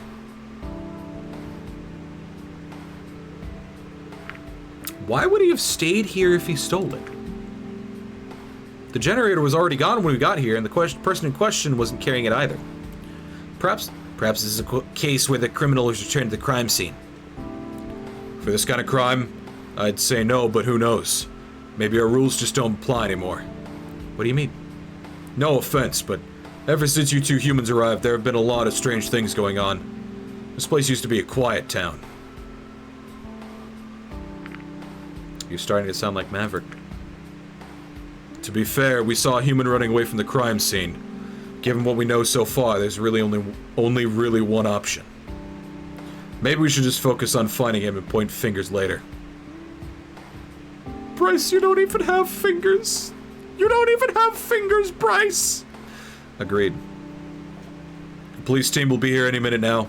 You don't have to get involved with the search, but that doesn't mean you can't help us. What do you want me to do? We still have the list of places we're going to check out, remember? We can't go now. The search takes priority. Of course, we'll still check out those places after we're done here, but if you go on your own, you can speed up the process. You can even find a lead for us, who knows? You must be really understaffed if you need to rely on me. Has less to do with my staff and more with what I told you last time. You know him, and that gives you experience that can help us understand how he thinks. That's the kind of help we really need. In any case, here's a list. Considering your status, you shouldn't have any trouble in these places, but if anything happens, call me and I'll check up on you later. Wait a minute, you mean I'm going all by myself? All of us are going to be busy with the search, and we really can't really afford to spare someone right now. It'd be fine. Aren't you worried to do something fishy? I mean, isn't that why Reza and I were assigned police escorts in the first place? That policy was mostly Maverick's fault, and he's out of the picture. If my authority is chief, I say you can go alone. I already know where you're going, and besides, I trust you. If you were in cahoots with Reza, you would have run off with him when you had the chance. Good point. I see the team approaching. Guess you should get going. See you later, then. Good luck. Okay.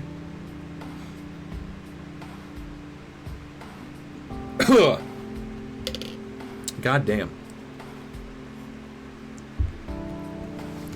It was a relief to leave the crime scene, considering all that had happened. When I reached into my pocket and to take a look at the list, however, I found something unexpected. It was a small piece of paper with the word Tatsu written on it. How did it get there?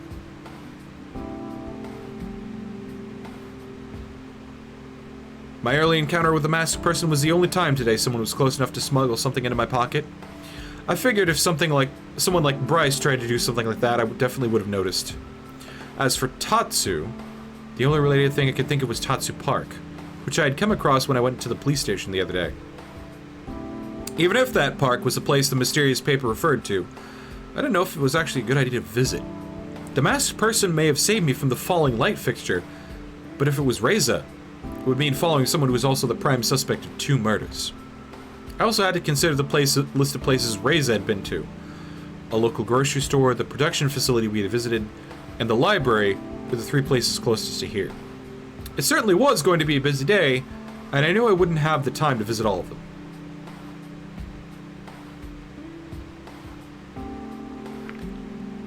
I'm gonna take a gamble and go to the park. Tatsu Park, here I am. I don't know what I'm even looking for, though. Read the sign.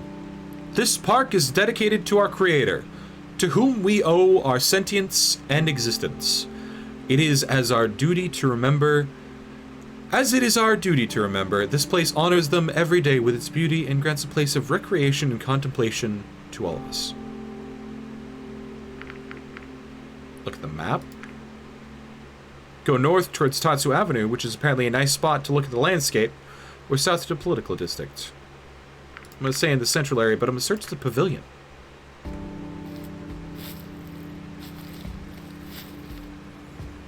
I found something! A round, smooth orb about the size of a bowling ball. It looks like something I saw in one of the books the other day. Might as well take it with me. You acquired an Ixamen sphere part. Orb! Shrubbery?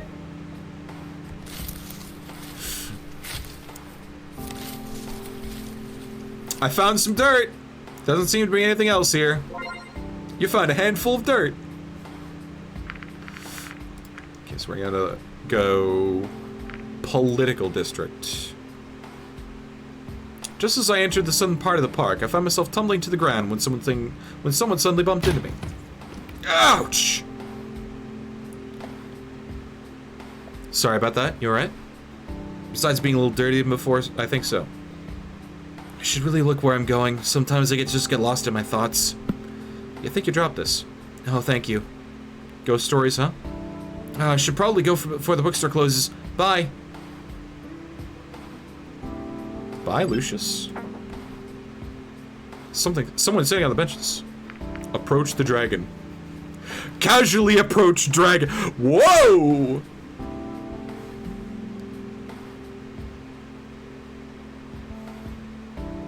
What a most pleasant surprise to be meeting you here, Salsa.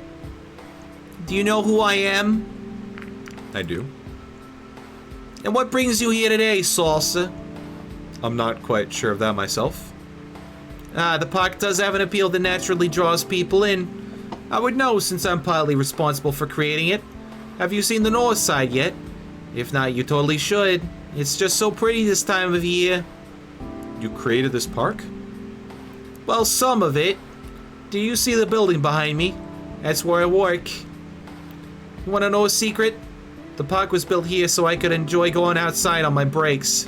Like right now, for example. Speaking of your work, Remy works for you, right? I just met him the other day. Oh, Remy? Quite the little nerd, isn't he? Have you seen his malformed ears? I want to laugh every single time I see him. Very nice. Be that as it may, I just can't help it. Can I ask you a question? You can ask for sure, but whether I can answer or not is another question. What would you like to know? About Tatsu Park. Can you tell me more about Tatsu Park? Not so sure that there's that much to say about it. It just opened recently. I think the initial request was for more open spaces, like a dedicated place for people to gather and such. Oh no, she's hot. Dragon MILF! Dragon MILF! Dragon MILF! If you read the plaque, you would know that the park was dedicated to a so-called creator. I say creator like that because I think the word is a bit of a misnomer, but I suppose people still use it regardless. What's your job? Can you tell me more about your job? I could, but I think overall it's a very boring affair. It involves a lot of reading and talking and approving or rejecting forms and projects. It has its perks, but in some ways I'll certainly be happy when my term is over. If you've been minister once, that's something people will remember you for, even if those times are long past. No one can ever take that away from you again. You mentioned your term ending. How does that work here? We, the ministers, serve our term and then someone else takes our place. Only one minister changes at a time, though. Technically speaking, any person can become a minister, though there are certain standards and requirements that must be met in order to apply for office. I don't want to bore you with the details. That would be that too would be a long and tedious affair. What do you think about us visiting this world? You and Razor? I think it's about the most exciting thing that's happened here in the last few years. Certainly has been a nice distraction for the other boring things I have to do at work. How so? Arranging your arrival was partly my responsibility. In fact, I would have been at the portal to welcome you myself if something hadn't come up at the last second. Thank you for your time. I suppose I should be getting back to work anyway. Thank you for this most pleasant conversation, Salsa. Okay. I suppose we can go to the north section. North. North to the north. It looks like anime! Open the hatch. On the metal covering the hatch, there are two buttons which are situated to the left and right of a central circular lever. They are on the levers pointing up. Counterclockwise. Counterclockwise. Left. Right. Counterclockwise. Counterclockwise.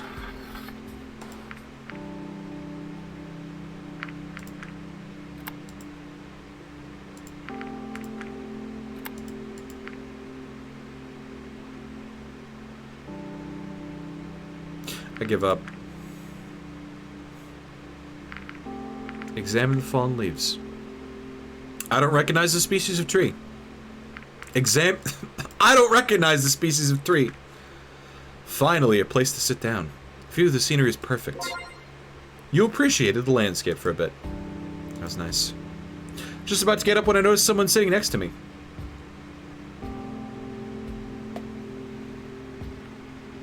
Oh no, she's hot. Didn't see you there. I thought you were a statue or something.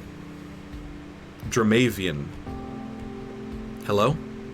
Oh, maybe it is a statue, or I just turned invisible. I hope it's not the latter. Okay.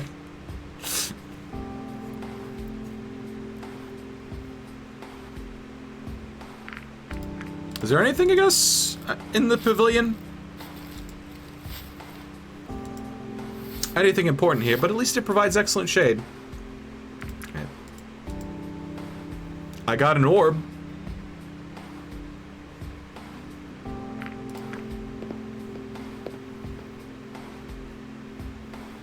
Razor, what did you want here? Hey, it's Remy! I already told you it's not here. Who's he talking to, Adine? Why don't you help out an old friend? Friend, this is the first you've spoken to me in years. And whose fault is that? For you, I didn't even exist these last few years. At least I tried to reach out to you. You're just here because you want something. I'm right here, right now, and you still continue to act like that. She was my friend too, you know. I think you should leave. Ooh. Drama. Drama! For what it's worth, I'm sorry for everything. It's a little late for apologies. Have it your way then. Goddamn.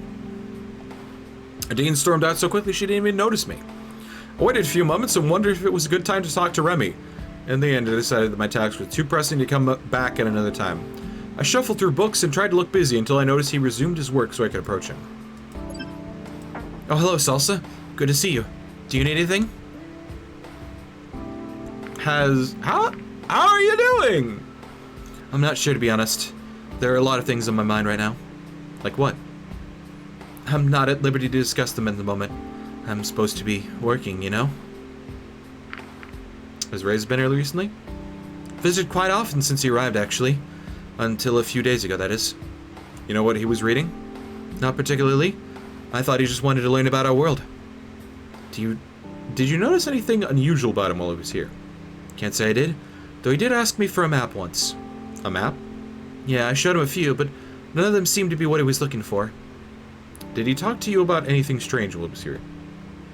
Besides the maps, nothing else worth mentioning comes to mind. Only the usual pleasantries.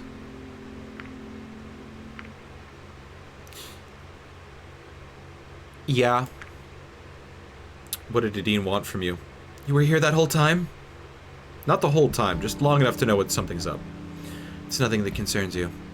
Come on, it does concern me. I know you, and I know Adine, and I want to smooch both of you. It's really nothing of great importance. Are you aware of a certain prehistoric underground building we recently discovered? I've heard of it. She wanted a blueprint of it, which was one of the things found inside the building during an investigation. Why would you have it? We're not just a library, you know, but a whole archive that stores all sorts of information and objects. Do you remember the box you dropped last time you came here? Yeah? It was filled with artifacts. We have them here for safekeeping. In any case, a blueprint is the kind of thing that would be placed in our care eventually. So she thinks you have it. Even if we did, it wouldn't be something we could just give out to anyone. Of course. Thank you. You're welcome.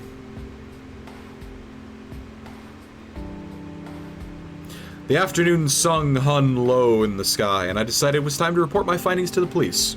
Brief call to the department, and I was on my way to an appointment with Sebastian. Not sure how my findings will help, but at least I have something. Look who we have here. I turned around to see Maverick. His intense gaze confirmed that there was no one else his words could have been directed at. Even with the civilians passing by in the background, I suddenly felt very alone. What do you want from me? Answers. What if I don't have any for you? Then you will listen.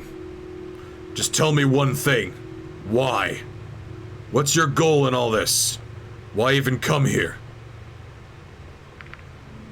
We came as ambassadors for humanity and to oversee the trade we agreed on. That won't do. That's simply not true. You know it and I know it. I just don't get why you can't be honest with me, even when you know no one else is listening. You know I can't touch you. If I did, it would be over for me. At least, as long as I don't have any proof. In the end, what difference does it make if I know? No one is going to believe me anyway. Do you wish to kill me too? Like Reza? I would never do such a thing. Is that so? Tell me, why would an ambassador need such a dangerous tool in the first place? I know you claim not to have one of those things Reza injured me with, and you didn't have any when they searched you. But I guess it's way too late for safety precautions at this point. You could have one hidden anywhere. That damn hurt, you know? I'm surprised you're walking. Those scales must be pretty fucking tough. But even worse than that was getting thrown aside by Bryce. I trust him, but after what happened, he doesn't trust me anymore. Now there's only you. The mythical, the special, the new. How much I wish I could make him see what I see. I could have saved the world with what I did that day, and it still wouldn't matter when no one believes me. just because I don't have any proof. But I won't stop until I find some. And when I do, I'm gonna be a damn hero. And with that, he was gone. On the way to the police station, Maverick's words kept finding their way back into my mind. I couldn't decide how to feel about them. I wasn't even sure if it was worth mentioning to the police, since all he did was make vague accusations. It wasn't anything substantial enough to be considered a threat. However, his actions were growing more calculated, and he seemed very sure of himself. I wondered what this could amount to, but that wasn't the problem at hand.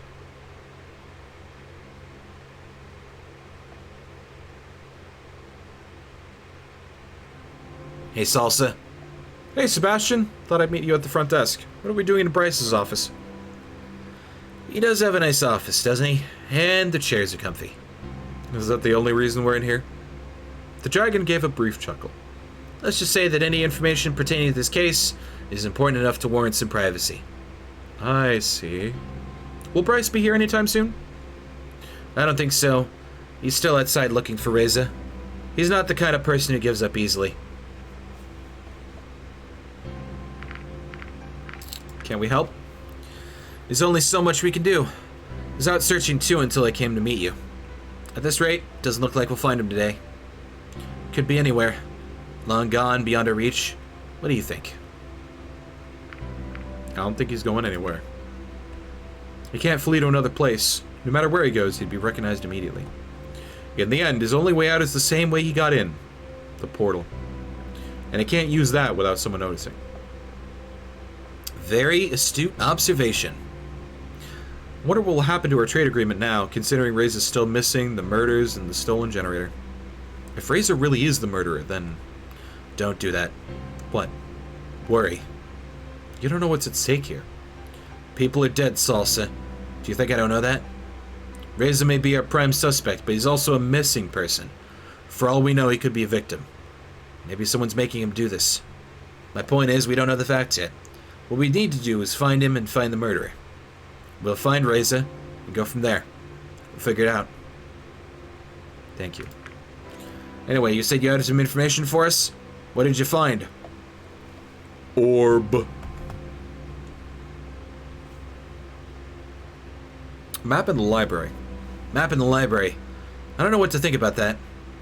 You could have needed a map to plan something, I suppose. But who knows what he really wanted to do with it. It's the kind of detail that, on its own, might not tell us much, but could be crucial later on.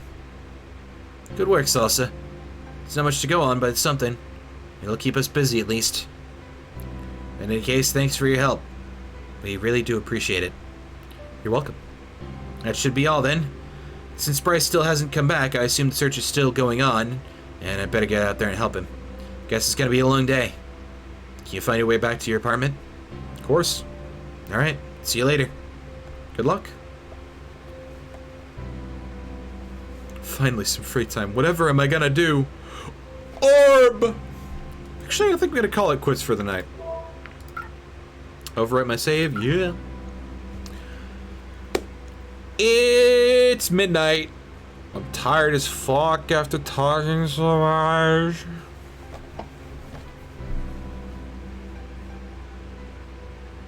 Orb. Orb? Status, I guess. Oh. I get to see everyone's opinion of me. I'm on good terms with pretty much everybody that I've actually met. Good terms with Remy, good terms with Lorem, Bryce and Adine. I kind of want to talk to Bryce and Adine, but I've also got the orb. Gods, I've got the orb. The orb. The orb. The orb is the one that I'm like thinking about. You are a winner. Beat Sebastian in his own game. Disrobement. Get Adine to remove her headgear. Prescription, take a dragon dose of medication. Bravery, order the daily special. I need to order the daily special. Archaeologist, find a handful of dirt. Let's stretch our legs. Anna's envelope, Remy's pictures. Look at everything the store has to offer. Ode to Dragon, imagine Bryce's blanket. Oh my god.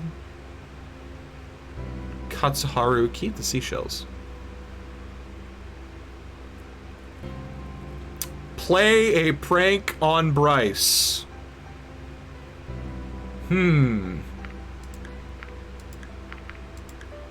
Popular. Have 2 messages waiting for you at the same time. Utterly pointless. Do a thing. Okay.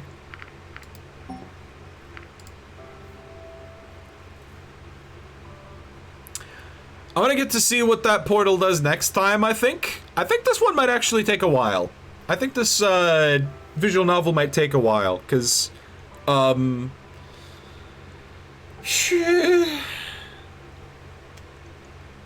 Tonight was like, what? We're at chapter 2? Anyway. I'm gonna exit the game. I am absolutely sure that I want to quit. Ladies and gentlemen, if you enjoyed tonight's stream, follow me on Twitch, follow me on Twitter, join my Discord. All great ways to know when I go live, but I particularly recommend the Discord because I also post VODs there. So you can follow my YouTube and so you can subscribe to my YouTube and watch VODs just in case you know, missed some stuff. Yeah. Let's see, who's currently live that I want to raid? Oh, Zero. I could go raid Zero. They're currently streaming. I think I raided Zero last time. Yeah. Wait, I can check. Yeah, I did. Anybody else live that I'm interested in raiding? Did Rathikin... Floof. One, I haven't rated Floofy Ava since she did Glow Up. New model. 2, she's playing Cult of the Lamb. So, I'm gonna go be a cultist in Floofy's cult. And I will see you all tomorrow. I think I'd be interested in starting Galaxy tomorrow. We're gonna start Galaxy tomorrow, yeah. Have a good one, Gabagoo up.